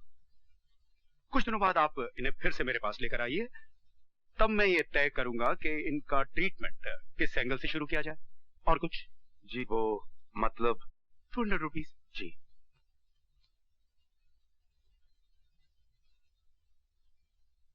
चलिए मालकिन। Thank you doctor. You welcome.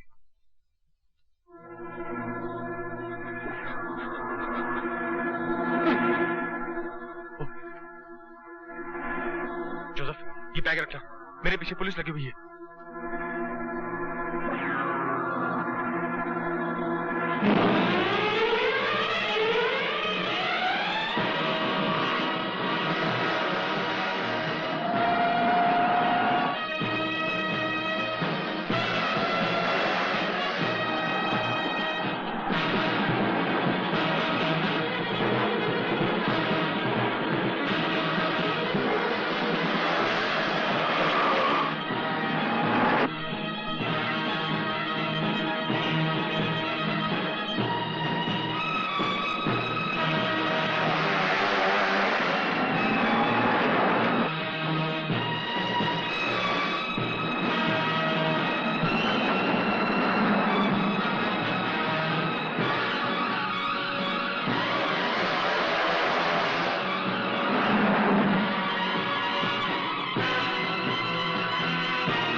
बैठो बैठो।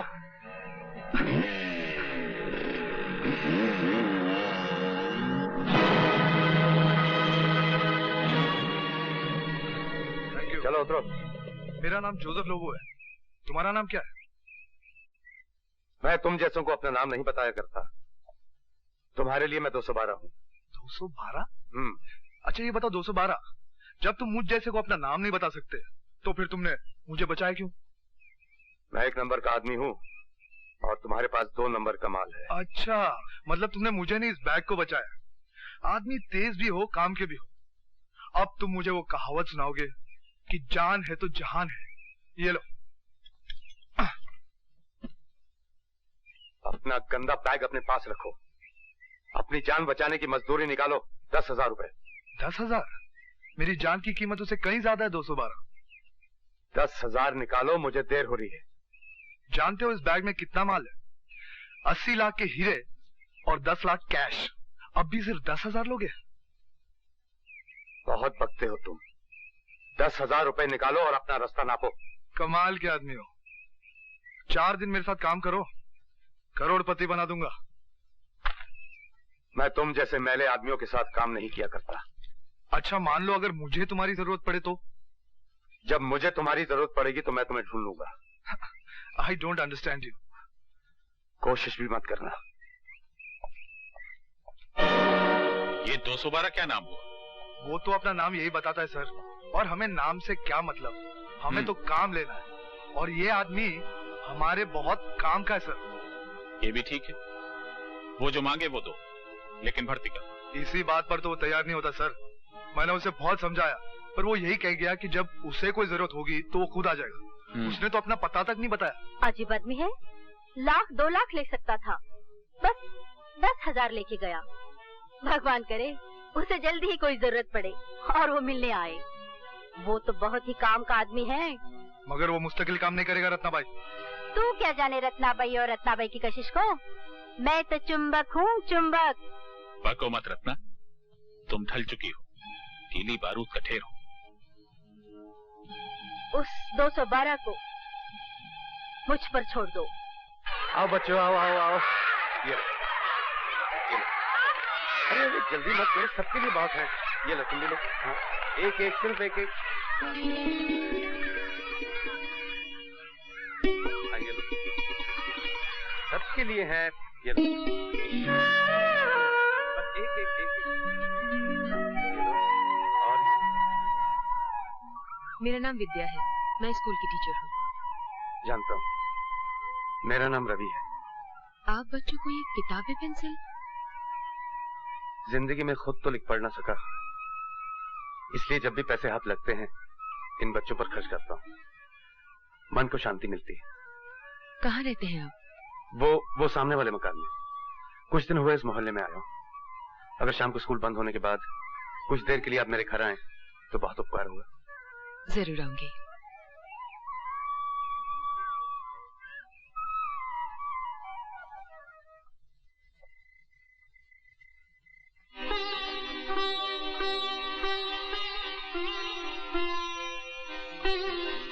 अरे मालकिन, आपने अभी तक खाना नहीं खाया? आप सो रही थी इसलिए मैं इसे ढक के चला गया। मैंने ढका हुआ खाना देख लिया था। तो फिर खाया क्यों नहीं? अकेले कैसे खाती? तुमने खाना खा लिया? अरे मालकिन, अब मैं क्या बताऊं इन बस्ती वालों का। नाश्ते पर इतना ठूस दिया कि अब मैं ज्यादा बोलूं तो बात की जगह मुंह से नाश्ता निकलने लगेगा। लीजिए, खा लीजिए। आज मैंने आपके लिए कड़ी बनाई है। आपको तो याद होगा, कड़ी पर तो रोहन की जान जाती थी। पता नहीं अब वो कहाँ होगा। लीजिए, खा लीजिए।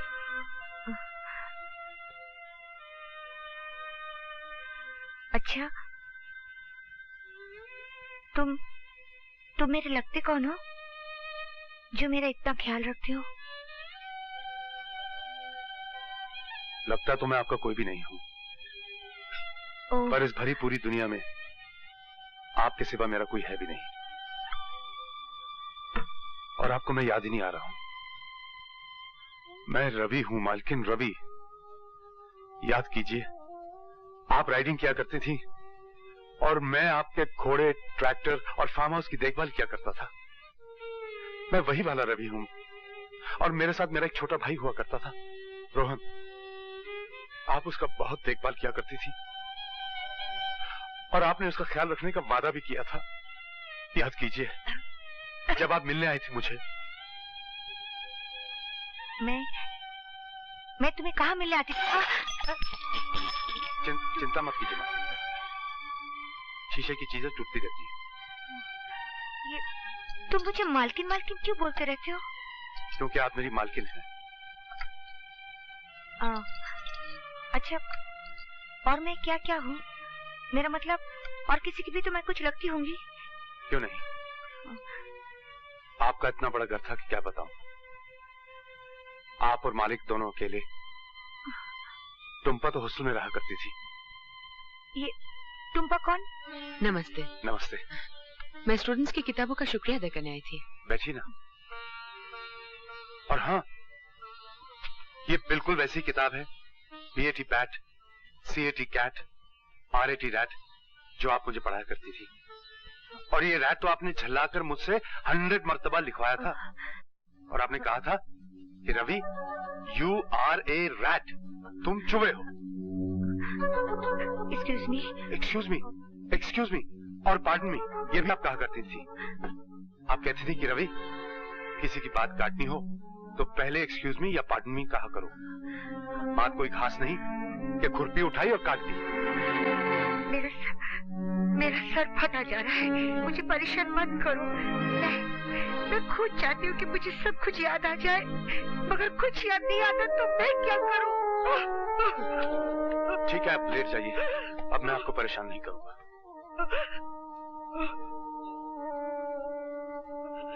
आप बैठिए, मैं चाय बना के लाता हूँ। चाय वाय छोड़ी, मैं घर चलती हूँ। बाहर इतनी जोरदार बारिश हो रही है, आप घर कैसे जाएंगे? बारिश का क्या पता कब रुके। मैं आपको छोड़ देता हूँ।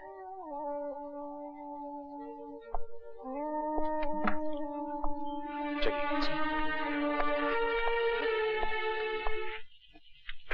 एक बात पूछूं?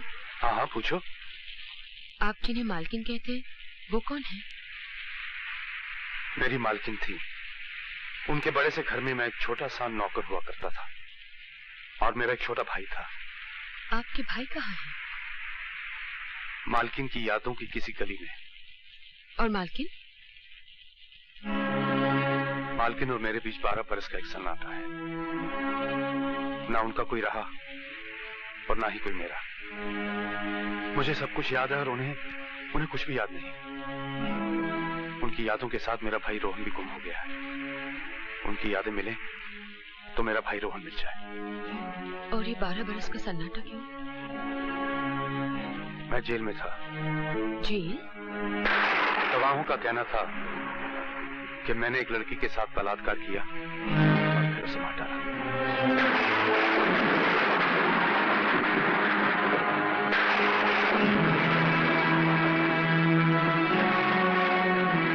जज ने मेरी बात नहीं मानी और मेरे पास अपनी बेगुनाही साबित करने के लिए ना कोई सबूत था और ना ही कोई गवाह। तुम्हारा जी चाहे तो जज की बात मान लो और जी चाहे तो मेरी।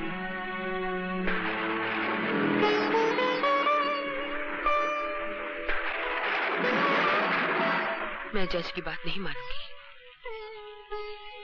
चलो, मेरी बेगुनाही को मानने वाले 1 से 2 हो गए। पहली मालकिन और दूसरी तुम। जिंदा रहने के लिए ये बहुत है।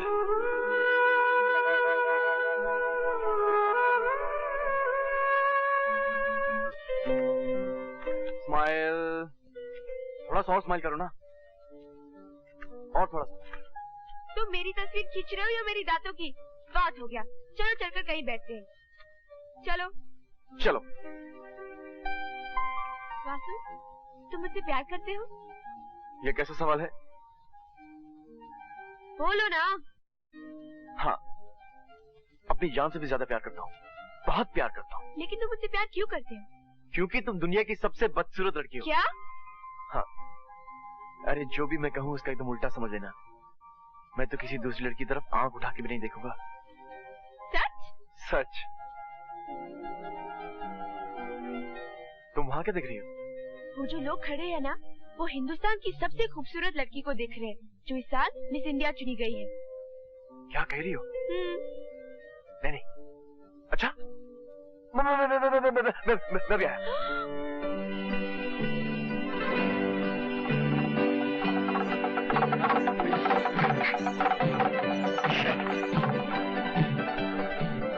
क्या मजाक है पायल? क्यों? अभी अभी तो कह रहे थे कि किसी लड़की की तरफ आंख भी नहीं उठाओगे और मिस इंडिया का नाम सुनते ही भाग गए। तुम सब लड़के एक ही जैसे हो। अब मैं तुम्हारी शक्ल भी नहीं देखूंगी। Goodbye mister Gujral. Payal, तुम लड़की में यही तो खराबी होती है, जरा जरा सी बात पे रूठ जाती हो। अच्छा बाबा, मुझे माफ कर दो। अब मैं किसी लड़की की तरफ आंख उठाकर भी नहीं देखूंगा, चाहे वो बंदरिया ही क्यों ना हो। ओह, क्या हुआ? आंखें क्यों बंद की है? वहाँ एक लड़की पास हो रही थी इसलिए।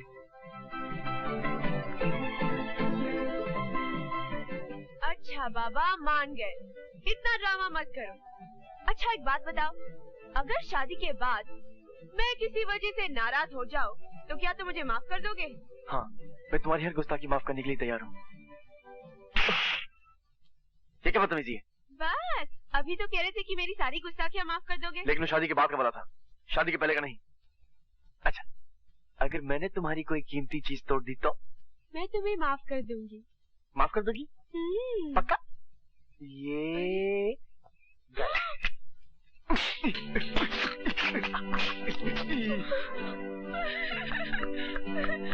तुमने क्या कर दिया? डैडी ने मुझे प्रेजेंट दिया था। अरे अभी अभी तो तुमने कहा था कि अगर मैं तुम्हारी कोई कीमती चीज तोड़ दूं तो तुम मुझे माफ कर दोगी, और अभी अभी तुम रोने लगी। अच्छा। अरे कहाँ जा रही हो? अगर मैं इस बोतल से बियर पी लूं तो आपको कोई एतराज है? वैसे तो मैं पीती नहीं। नहीं, मुझे कोई एतराज नहीं है। एक क्या, तो पी जाओ। ऐसे होना चाहिए। तुम कोई गलती करो, मैं तुम्हें माफ कर दूं। मैं कोई गलती करूं, तुम मुझे माफ कर दो। इसी को तो प्यार कहते हैं। Very good. पियो पियो पियो, एक घुट में पूरी पी जाओ। पियो।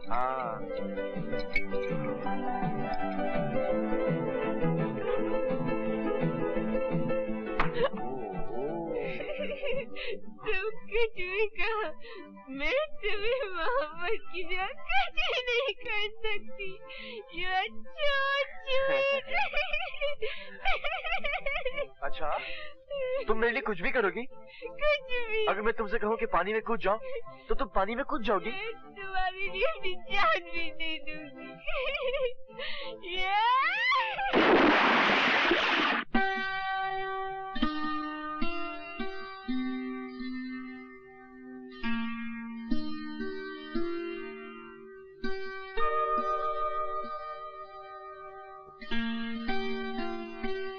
मैं कहाँ हूँ और क्या हुआ?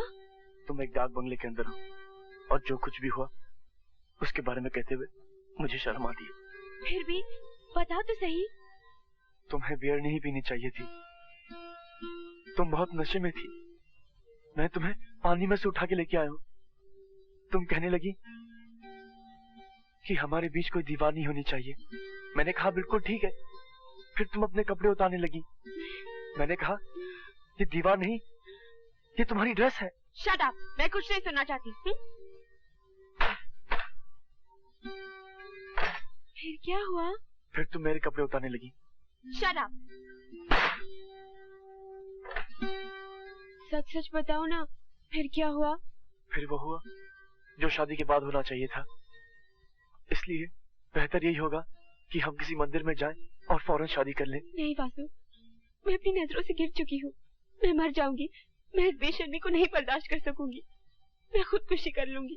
पायल, पायल, पायल, मैं तो मजाक कर रहा था।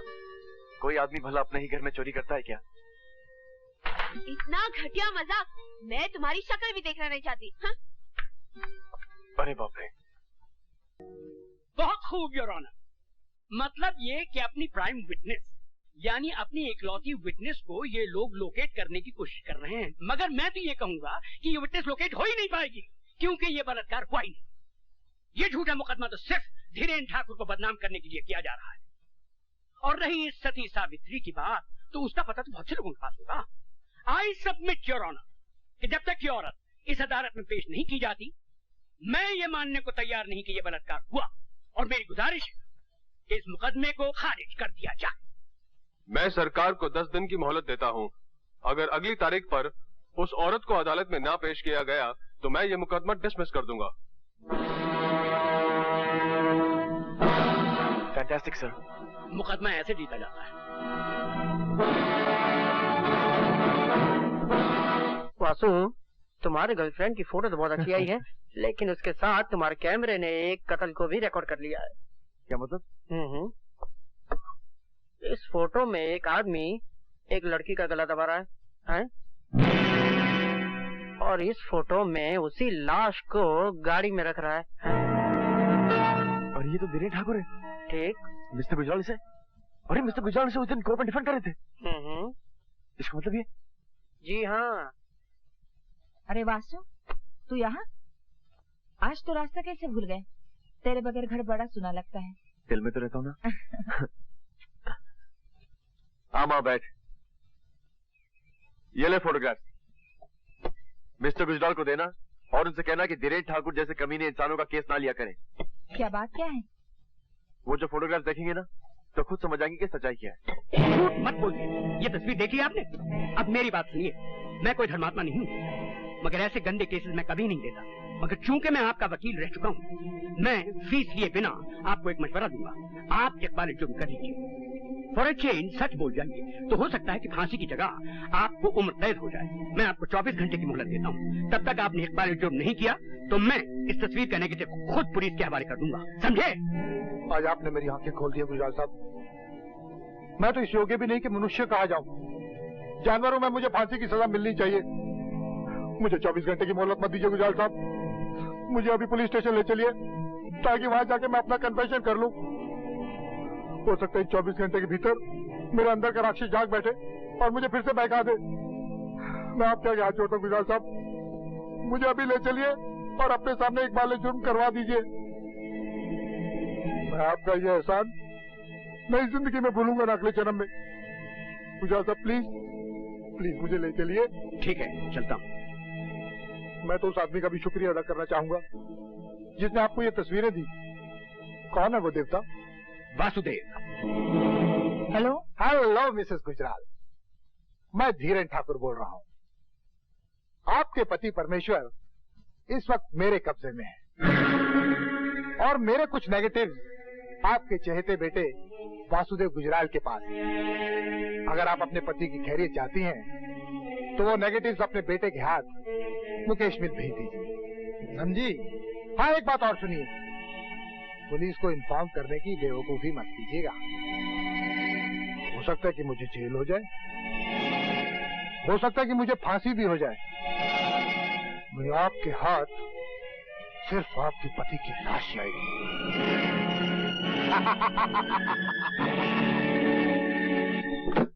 लंदन, पेरिस, रोम, शादी के बाद मैं तुम्हें इन सब जगहों पे लेके जाऊंगा। और ये होटल देख रही हो? बड़ी जुई है तुम्हारे सर में। मार दो। ये होटल देख रही हो? यहाँ पर हम रहेंगे और ये बिस्तर, यहाँ पर हम हनीमून मनाएंगे। टेलीफोन उठाओ। हटो। चलो उठाओ। हेलो। हेलो वासु। माँ कैसी हो माँ? वासु, मिस्टर गुजराल को उठा लिया गया है और उनकी जान खतरे में है। तुम जल्दी यहाँ जाओ। चलो भाई।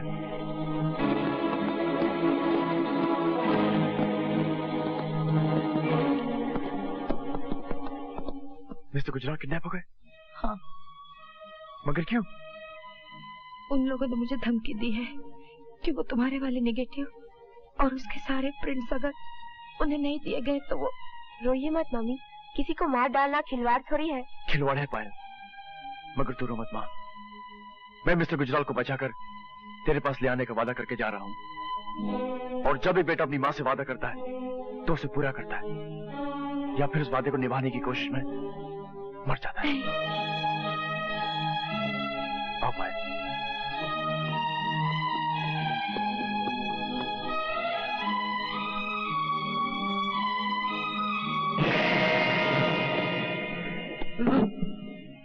अगर वासु 5 मिनट के अंदर अंदर नहीं आया तो क्या हो जाएगा? नेगेटिव्स लाओ।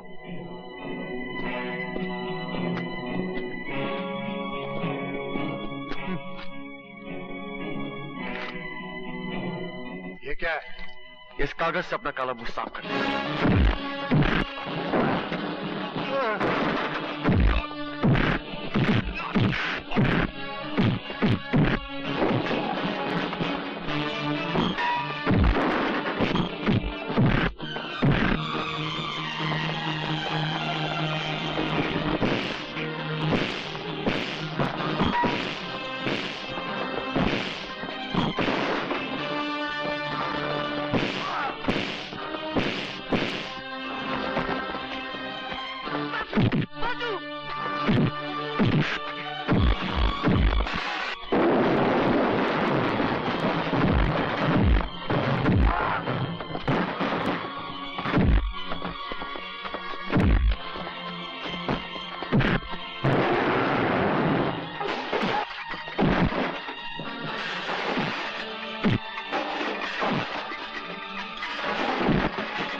यशोदा, डॉक्टर ने आराम करने के लिए कहा है।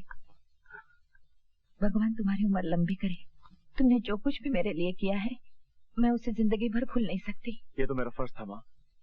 अच्छा, अब मिस्टर गुजराल ठीक ठाक है, मैं चलता हूँ।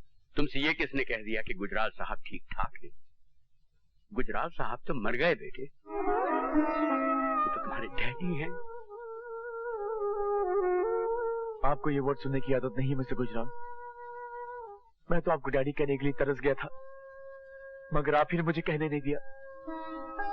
मुझे माँ की गोद तो मिल गई, मगर आपका साया नहीं मिला, और मैं धूप में जीने का आदी हो गया। अब अगर मैं आपको डैडी कहना भी चाहूं, तो क्या पता मुझे कहना आएगा भी या नहीं। कह के देखो बेटा। हाँ बेटे, ये समझ लो कि तुम्हारे डैडी कहीं बाहर गए हुए थे, आज वापस आ गए। इस लफ्ज की आवाज सुनने को मेरे कान तरस गए।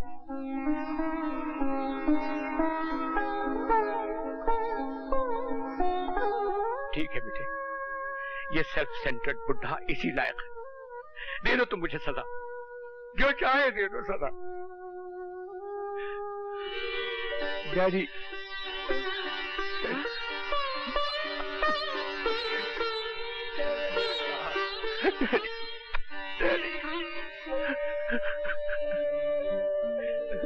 अब क्यों रोते हो? अभी तक तुम एक अधूरे खानदान के अधूरे बेटे थे। माँ थी मगर बाप नहीं था, आज तो बाप भी मिल गया। नहीं, मैं अब भी अधूरा हूँ। आप तो मिल गए, लेकिन भैया अब तक नहीं मिले। मिल जाएंगे बेटे, मिल जाएंगे।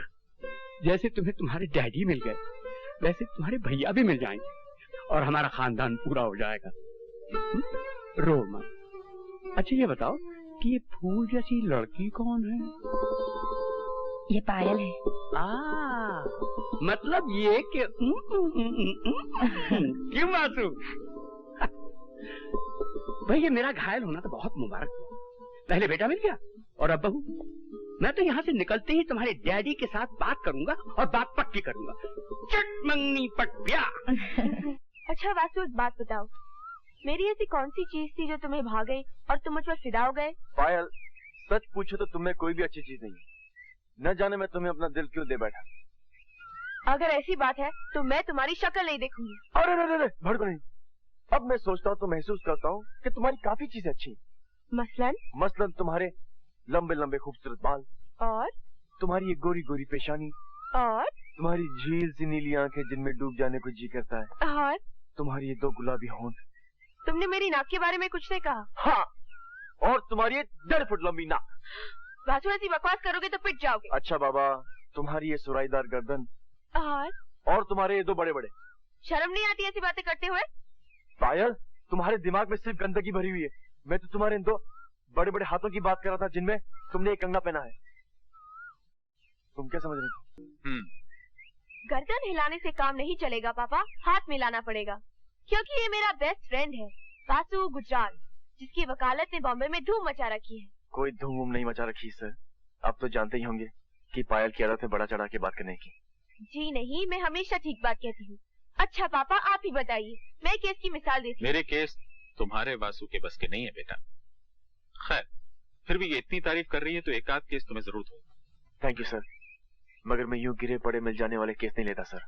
बहुत तेज हो। वकील कानून की धार होता है सर, और अगर धारी तेज न हो तो कानून जुर्म की जड़ें कैसे काट पाएगा। ठीक है, कभी तुम्हारी धार भी देख लेंगे। तुम्हारे डैडी अभी तक नहीं आए। मिस्टर सिंह, मुझे गुजरात कहते। हेलो। अब आप गुजराल अंकल से बातें कीजिए पापा। वासु को तो मैं अपना मिनी सूट दिखाने जा रही हूँ। आओ वासु। हाँ हाँ, बड़ों की बातों में बच्चों का क्या काम। क्यों mister Singh? I don't know, मुझे तो ये भी नहीं पता कि हम दोनों बात क्या करने वाले हैं। अरे भाई तुम जाते क्यों नहीं? जाओ ना। हा? आप खड़े क्यों हैं? बैठिए ना। क्योंकि आपने मुझे बैठने के लिए कहा ही नहीं। आई एम सॉरी, बैठिए। जी, मुझे ये बच्चे काफी सीरियस लगते हैं। क्यों मिस्टर सिंह? ये जनरेशन तो सीरियस होना जानती नहीं मिस्टर गुजराल। मैं उस सीरियसनेस की बात नहीं कर रहा। तो फिर किस सीरियसनेस की बात कर रहे थे आप? बढ़ा चढ़ा के बात करने की मुझे आदत नहीं है। अदालत में भी मैं कम बोलता हूँ, ऑलवेज टू द पॉइंट। ये मेरा बेटा वासु है ना, ये मुझसे भी बड़ा और अच्छा वकील बनेगा। अखबार वाले तो फिदा हैं इस पे, हर रोज कोई ना कोई राइट अप छपता रहता है।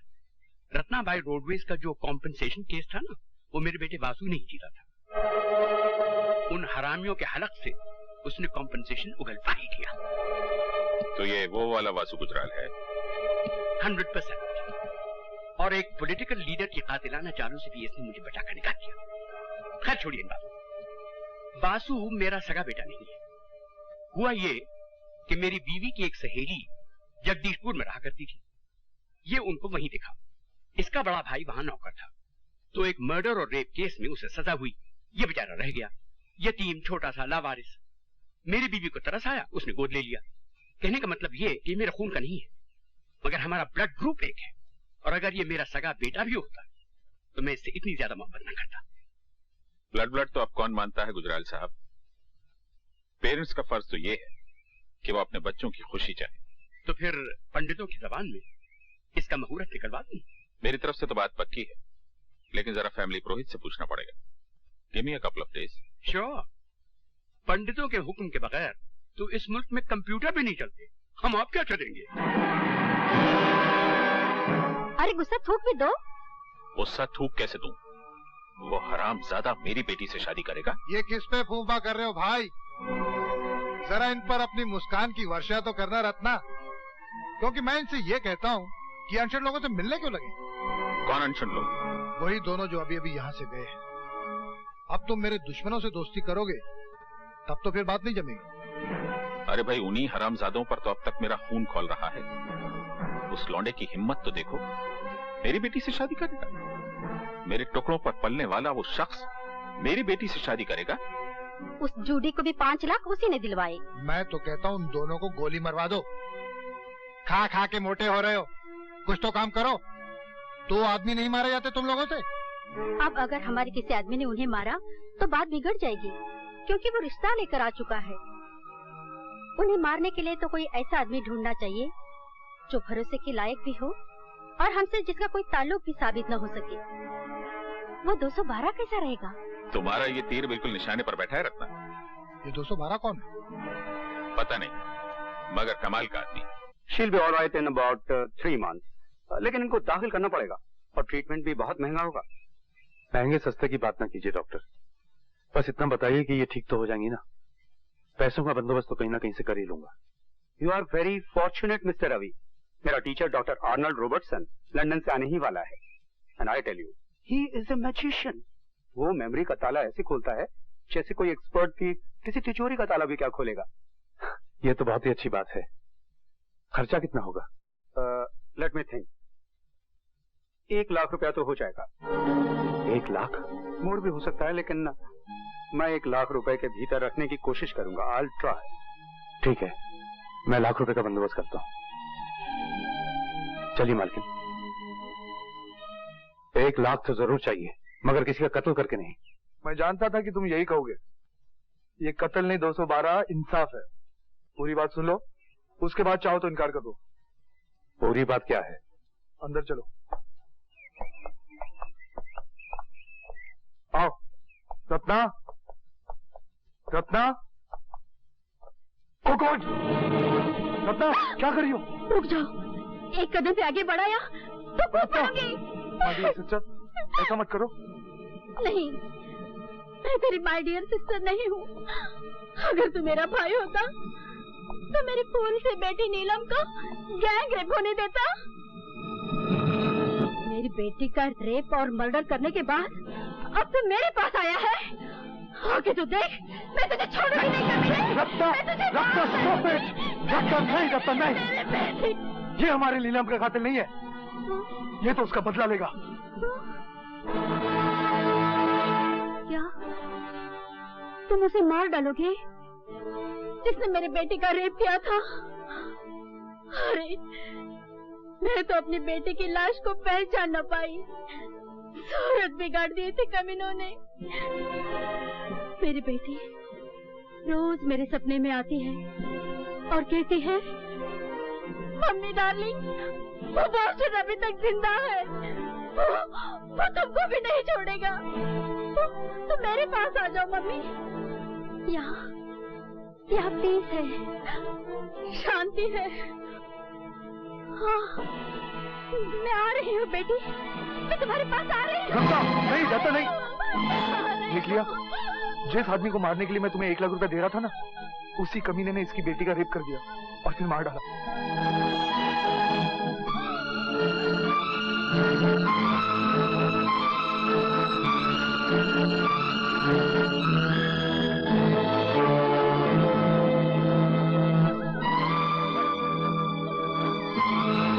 अब भी अगर तुम कत्ल नहीं कर सकते तो ठीक है। कौन है वो जानवर? उसका नाम है वासुदेव गुजराल। वासुदेव गुजराल।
वासुदेव गुजराल बन के घूम रहा है शहर में और मैं अपने भाई को ढूंढता फिर रहा हूँ।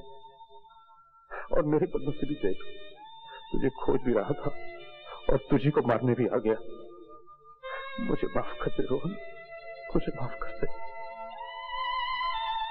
अब मैं तो इस शहर में भी नहीं रहूंगा। किसी को ये ना पता चल जाए कि तू सदा याफ्ता रवि का छोटा भाई है। तू वासुदेव गुजराल बन के ही रह मेरे रोहन, तू वासुदेव गुजराल बन के ही रह।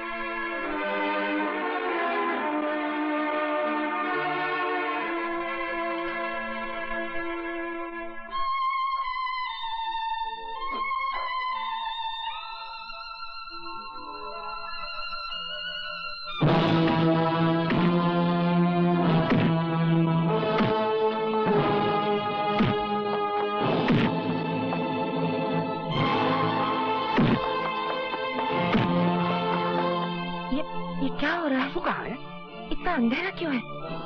अरे मेन स्विच ऑफ कर दिया किसी ने।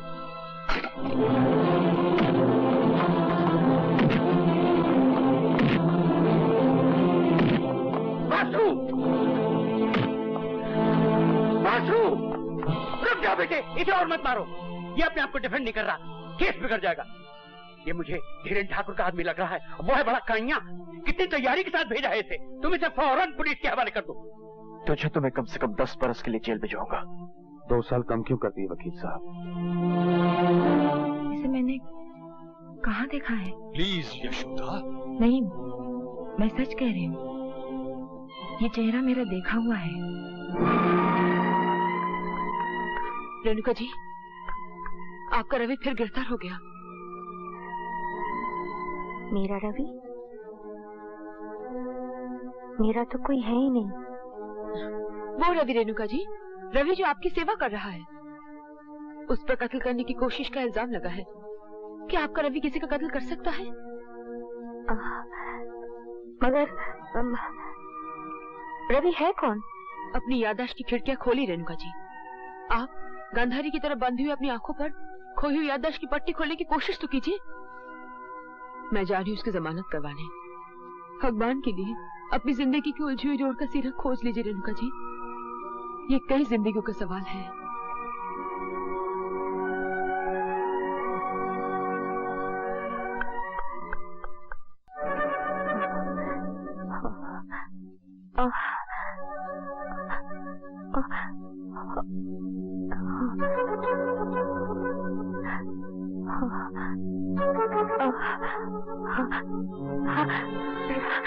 रवि, रवि,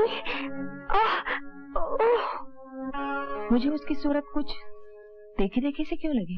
ओह कम ऑन मामा, बम्बई इतना बड़ा शहर है, 1000 बार देखा होगा आपने उसे भीड़ में। मैं वैसे देखने की बात नहीं कर रही हूँ, याद नहीं आ रहा है, समझ में नहीं आता कि मैंने उसे कहाँ देखा होगा।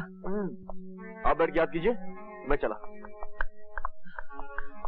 थैंक गॉड कि आप मिल गए। बात क्या है विद्या? आप मम्मी को बात बताइए, मैं जरा जल्दी में हूँ।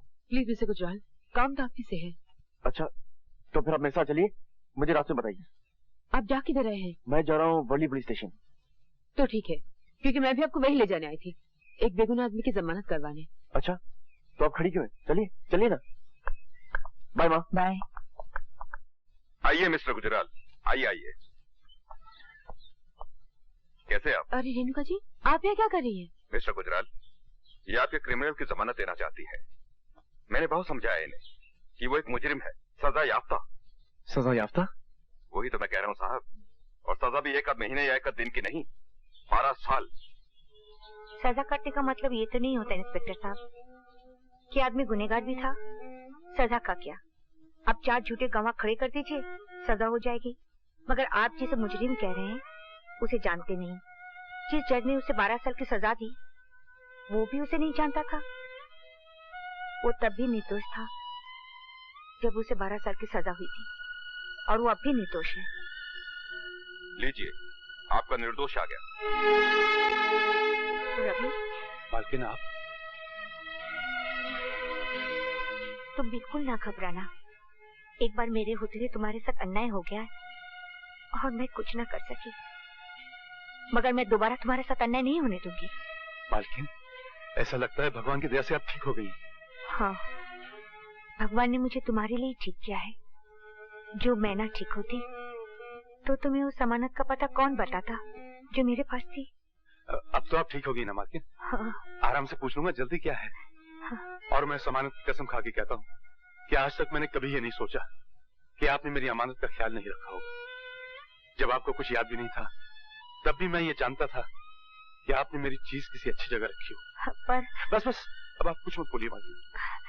अगर मैं कुछ ना बोलूंगी तो ये लोग मान कैसे लेंगे कि तुम निर्दोष हो?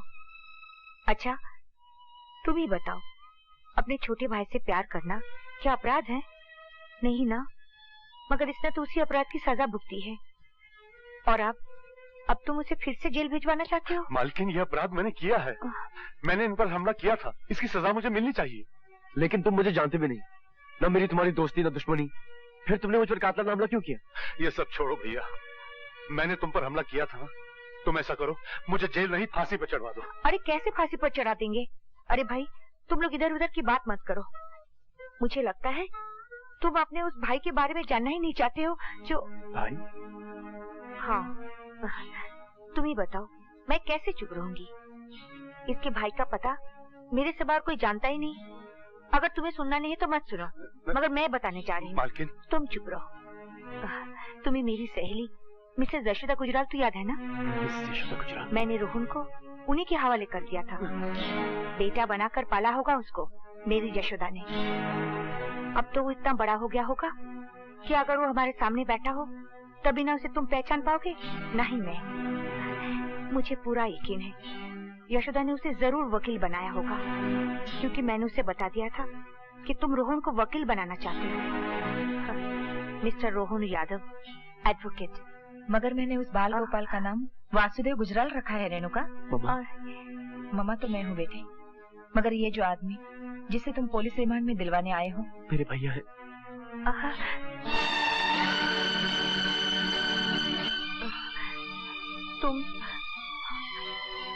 तुम रोहन हो? अरे मेरे पैर नहीं, पाँव छू रवि के, जिन पैर पर जल की 12 वर्ष की धूल है। नहीं नहीं नहीं नहीं, ये दोनों देवियां झूठ बोल रही हैं। मैं वो रवि यादव नहीं हूँ। मैं रवि यादव होता तो क्या अपने छोटे भाई की हत्या करने की सुपारी लेता? झूठ मत बोलिए भैया, जरा सोचिए, जिन हाथों को आप चुमा करते थे वही हाथ आप पर उठे। इन हाथों को तो मैं काट कर फेंक दूंगा। तू कौन होता है? तू कौन होता है मेरे रोहन के हाथ काटने वाला? हाँ ए वासुदेव गुजराल, तू क्या समझता है कि मेरे रोहन के हाथ लावारिस है? तो भैया इन हाथों को अपने चरण छूने की इजाजत दीजिए। भाई गले मिलते हैं। रो मत रोहन, रो मत। आप भी तो रो रहे हैं भैया। अरे हम तो शर्म के मारे रो रहे हैं। जिस भाई के वास्ते हम जिंदा थे उसी को मारने के वास्ते हमने ये हाथ बेच दिए। मगर तब हमें ये पता नहीं था कि तुम हो मुन्ना। मालकिन का अच्छा होना जरूरी था, क्योंकि मेरे भाई का पता सिर्फ मालकिन को मालूम था और मालकिन की याददाश्त के दरवाजे सब बंद थे। उन दरवाजों के खुले बगैर मेरे भाई का पता मुझे नहीं मिल सकता था।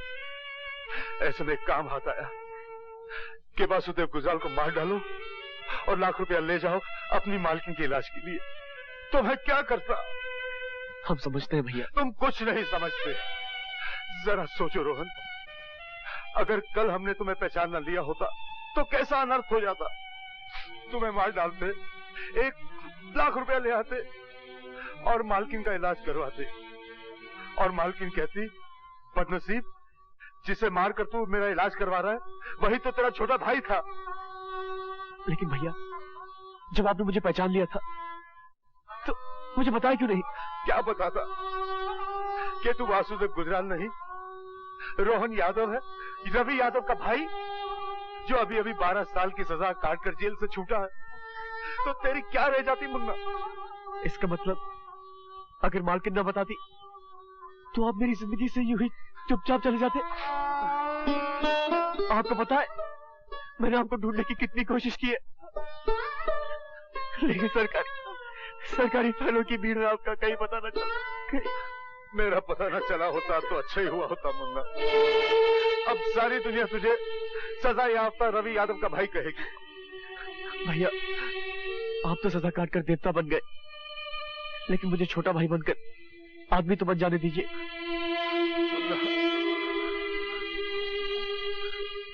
इतना परफेक्ट गेम भगवान के सिवा और कोई नहीं खेल सकता। सब बिछड़े हुए मिल गए और मेरे भी कहा पुलिस स्टेशन में। सब कहाँ मिले वकील साहब? वासु की पायल तो मिली नहीं। वो भी मिल जाएगी, बस आती ही होगी, मगर वो लाखों करोड़ों में एक है। उसे गिनती में मत आंकिए। He has a point, Mrs Gujral. वो लाखों करोड़ों से कहीं आगे है। जहाँ गिनती की सीमा खत्म होती है वहाँ पायल की सीमा शुरू होती है। Hi everybody. रवि तुम खुद देख लो। पायल बेटी इनके पाँव छुओ। हाँ ये मेरे भैया हैं। जीती रहो और सुखी रहो पायल, मगर मेरे पाँव छूने से पहले तुम्हें मालकिन के पाँव छूना चाहिए था। इसमें एक अमेंडमेंट है, तुम इनके पाँव तो जरूर छुओ, मगर मालकिन मान के नहीं, माँ मान कर।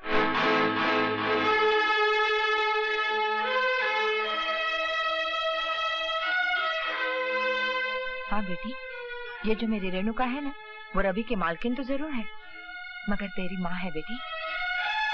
मेरी माँ?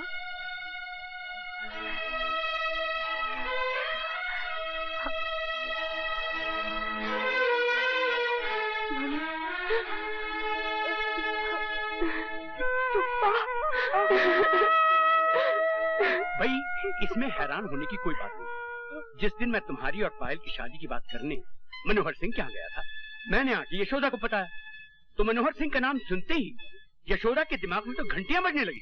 घपला सिर्फ ये था कि ये समझती थी कि रेणुका मर चुकी। Thanks to Worli police station ये बात भी साफ हो गई। भाई जो जिंदा है वो तो जिंदा ही है ना। मालिक ने तो मालकिन को मारने की कोई कसर नहीं छोड़ी थी, और उनके ख्याल में तो मालकिन मर ही चुकी थी, मगर जाको राखे साइया मार सके ना कोई।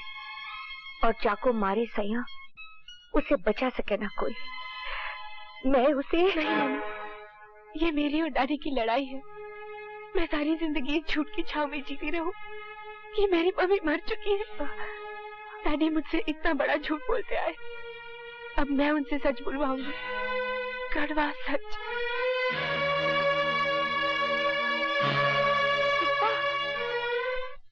आप उस लड़के को इतना आसान समझने की भूल न कीजिए सिंह साहब, वो आपके हलक में कांटा बन के अटक भी सकता है। अरे छोड़िए श्रीमान, मेरा हलक इतना पॉलिटिकल नहीं, कांटों का इलाज मैं भी जानता हूँ। आओ बेटी आओ, मैं कब से तुम्हारी राह देख रहा था। कहाँ चली गई थी तुम? एक्सक्यूज मी अंकल, मगर पहले मुझे पापा से ये पूछ लेने दीजिए कि मेरी मम्मी कहाँ चली गई। तुम्हारी मम्मी?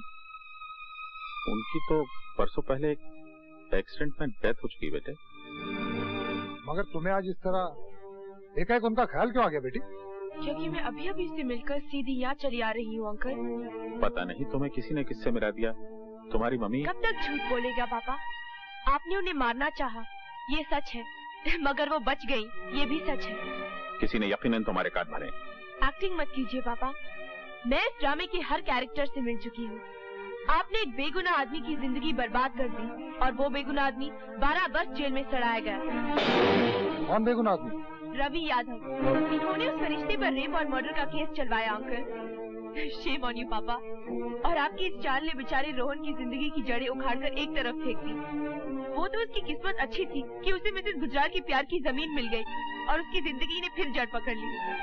आप मेरी मम्मी, रवि भैया और रोहन का कर्ज कैसे उतारेंगे पापा? कैसे उतारेंगे? आप इंसान नहीं है।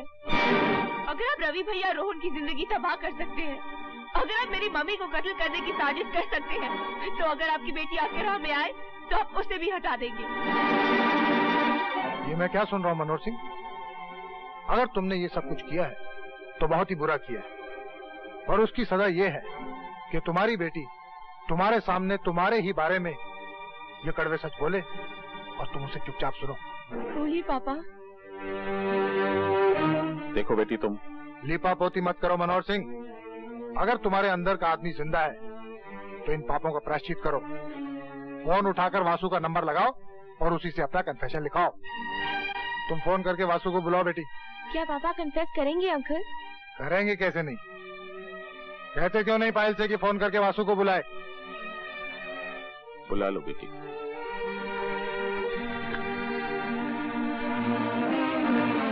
हेलो, कौन? वासु, तुम फौरन यहाँ आ जाओ। पापा तुमसे अपना कन्फेशन लिखवाना चाहते हैं।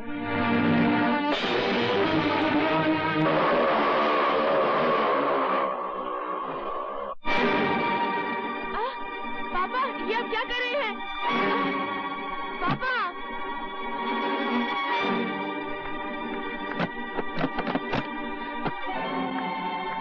पापा दरवाजा खोलो, खोलो दरवाजा।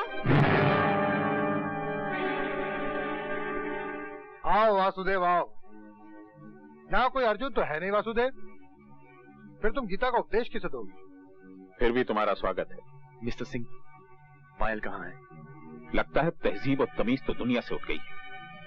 मेरे टुकड़ों पर पलने वाले रवि यादव का भाई मुझसे सवाल कर रहा है, वो भी मालिक कहकर नहीं, मिस्टर सिंह कहकर, और मेरी बेटी से शादी भी करना चाहता है। कुत्ते और हिरनी की शादी नहीं हो सकती। और तुम सिर्फ कुत्ते ही नहीं हो, पागल कुत्ते हो। इसलिए इससे पहले कि मुझे या किसी और को काटो, तुम्हें मार डालना हर नागरिक का कर्तव्य है।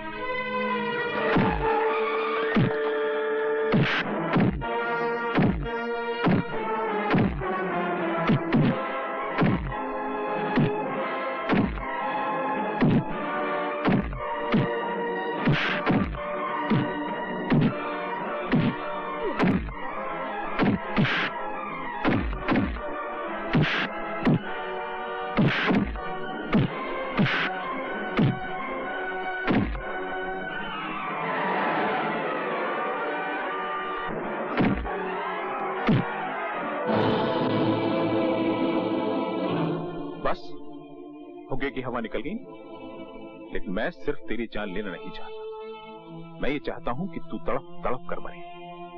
गुजरने वाला हर पल तुझसे कहे कि यमदूत तेरे पीछे पीछे आ रहे हैं। एक कलंदर से सुनी हुई एक कविता याद आ गई। सब ठाट पड़ा रह जाएगा जब लाज चलेगा बंजारा। मैं तो चाहता हूं कि तुम पल पल करके मरो, जैसे गागर से बूंद बूंद पानी टपकता है और फिर गागर खाली हो जाती है। हाँ तो बताओ सिंह साहब, तुम्हें पहली गोली कहाँ मारे? रखना ठीक रहेगा?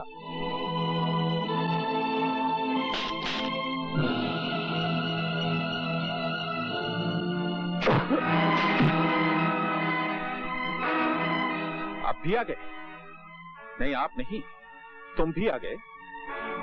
नहीं तुम भी नहीं, तू भी आ गया।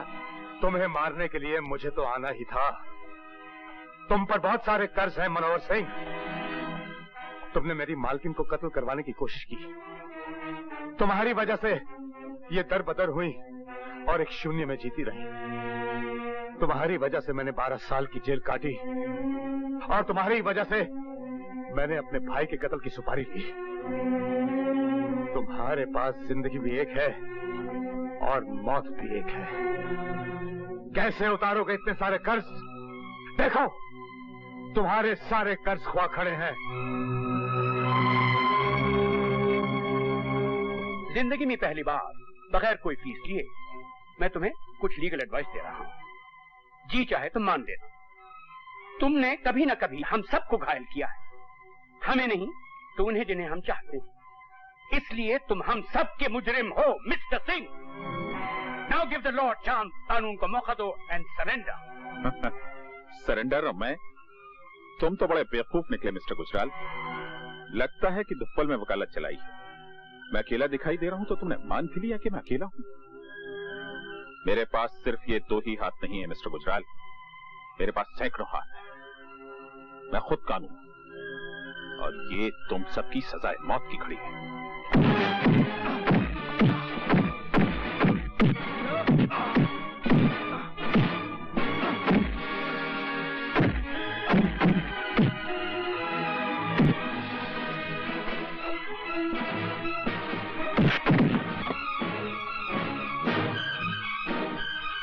छोड़ो मेरा हाथ।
कौन बचाएगा रेणुका? मालकिन को मैं बचाऊंगा मनोहर सिंह।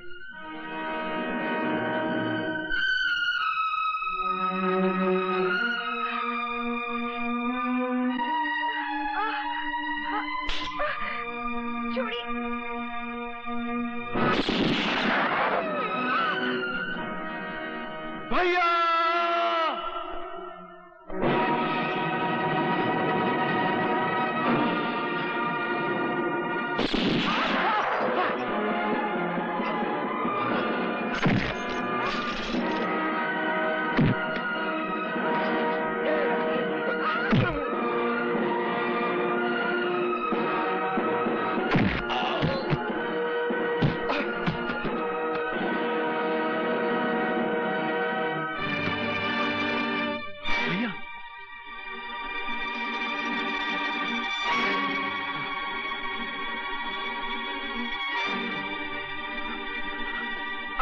कौन बचाएगा? हाँ नहीं मालकिन नहीं, गोली मत चलाइए।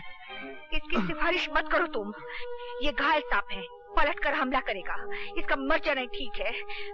मालकिन ये तो आपके पति हैं। तभी तो मैं इसे अपने हाथों से मारना चाहती हूँ। इसकी विधवा कहलाने से भी मेरा अपमान ही होगा, मगर वो अपमान इसकी पत्नी कहलाने से बहुत छोटा होगा।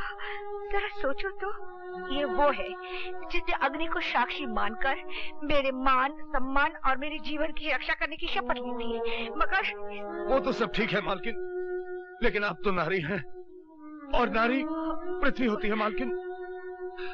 जीवन के अंकुर की रक्षा करने वाली, जीवन के अंकुर को पालने वाली, जिनाने वाली। अगर नारी जीवन की रक्षा करना छोड़ दे मालकिन, तो मानव जाति का कोई भी भविष्य नहीं रह जाएगा। इस आदमी को जिंदा रहने दीजिए मालकिन।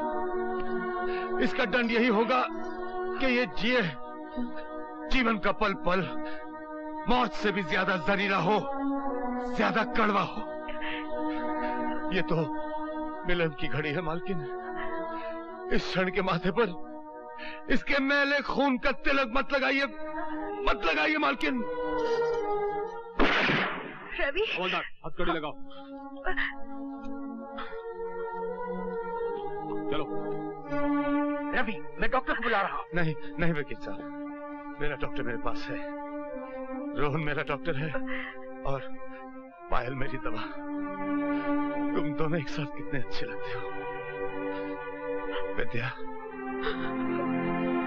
गुजराल साहब के पास यशोदा मैया है, मालकिन के पास उनकी यादें, लेकिन तुम अकेली रह गई हो। जिंदगी की उलझन में मैं तुम्हें यह बता ही नहीं पाया कि मेरी आत्मा सिंदूर लिए तुम्हारी मांग ढूंढ रही है। मैं तुम्हें वचन देता हूं, तुम्हारी मांग भरने के लिए मैं फिर जन्म लूंगा। मुझे छोड़ के मत जाओ भैया। रोहन, मैं तुम्हें छोड़ के नहीं जा रहा हूं। तू तो मेरी जान है। मैं रोज सूरज के साथ ये देखने के लिए आऊंगा कि तू कैसा है।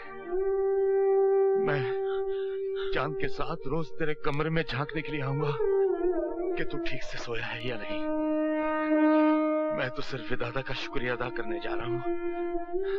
मैं फिर लौट के आऊंगा पायल की गोद में मालकिन का दुलार पाने के लिए, यशोदा मैया का आशीर्वाद लेने के लिए। रो मत रोहन, तो मुस्कुराते हुए बहुत अच्छा लगता है। मैंने भगवान का तो कभी दर्शन नहीं किए भैया, लेकिन अगर उन्हें कहीं देख लिया तो फौरन पहचान जाऊंगा, क्योंकि वो आप ही जैसे होंगे। भगवान को तो मैंने भी आज तक नहीं देखा। अब शायद आंखें बंद करूं तो दर्शन हो जाए।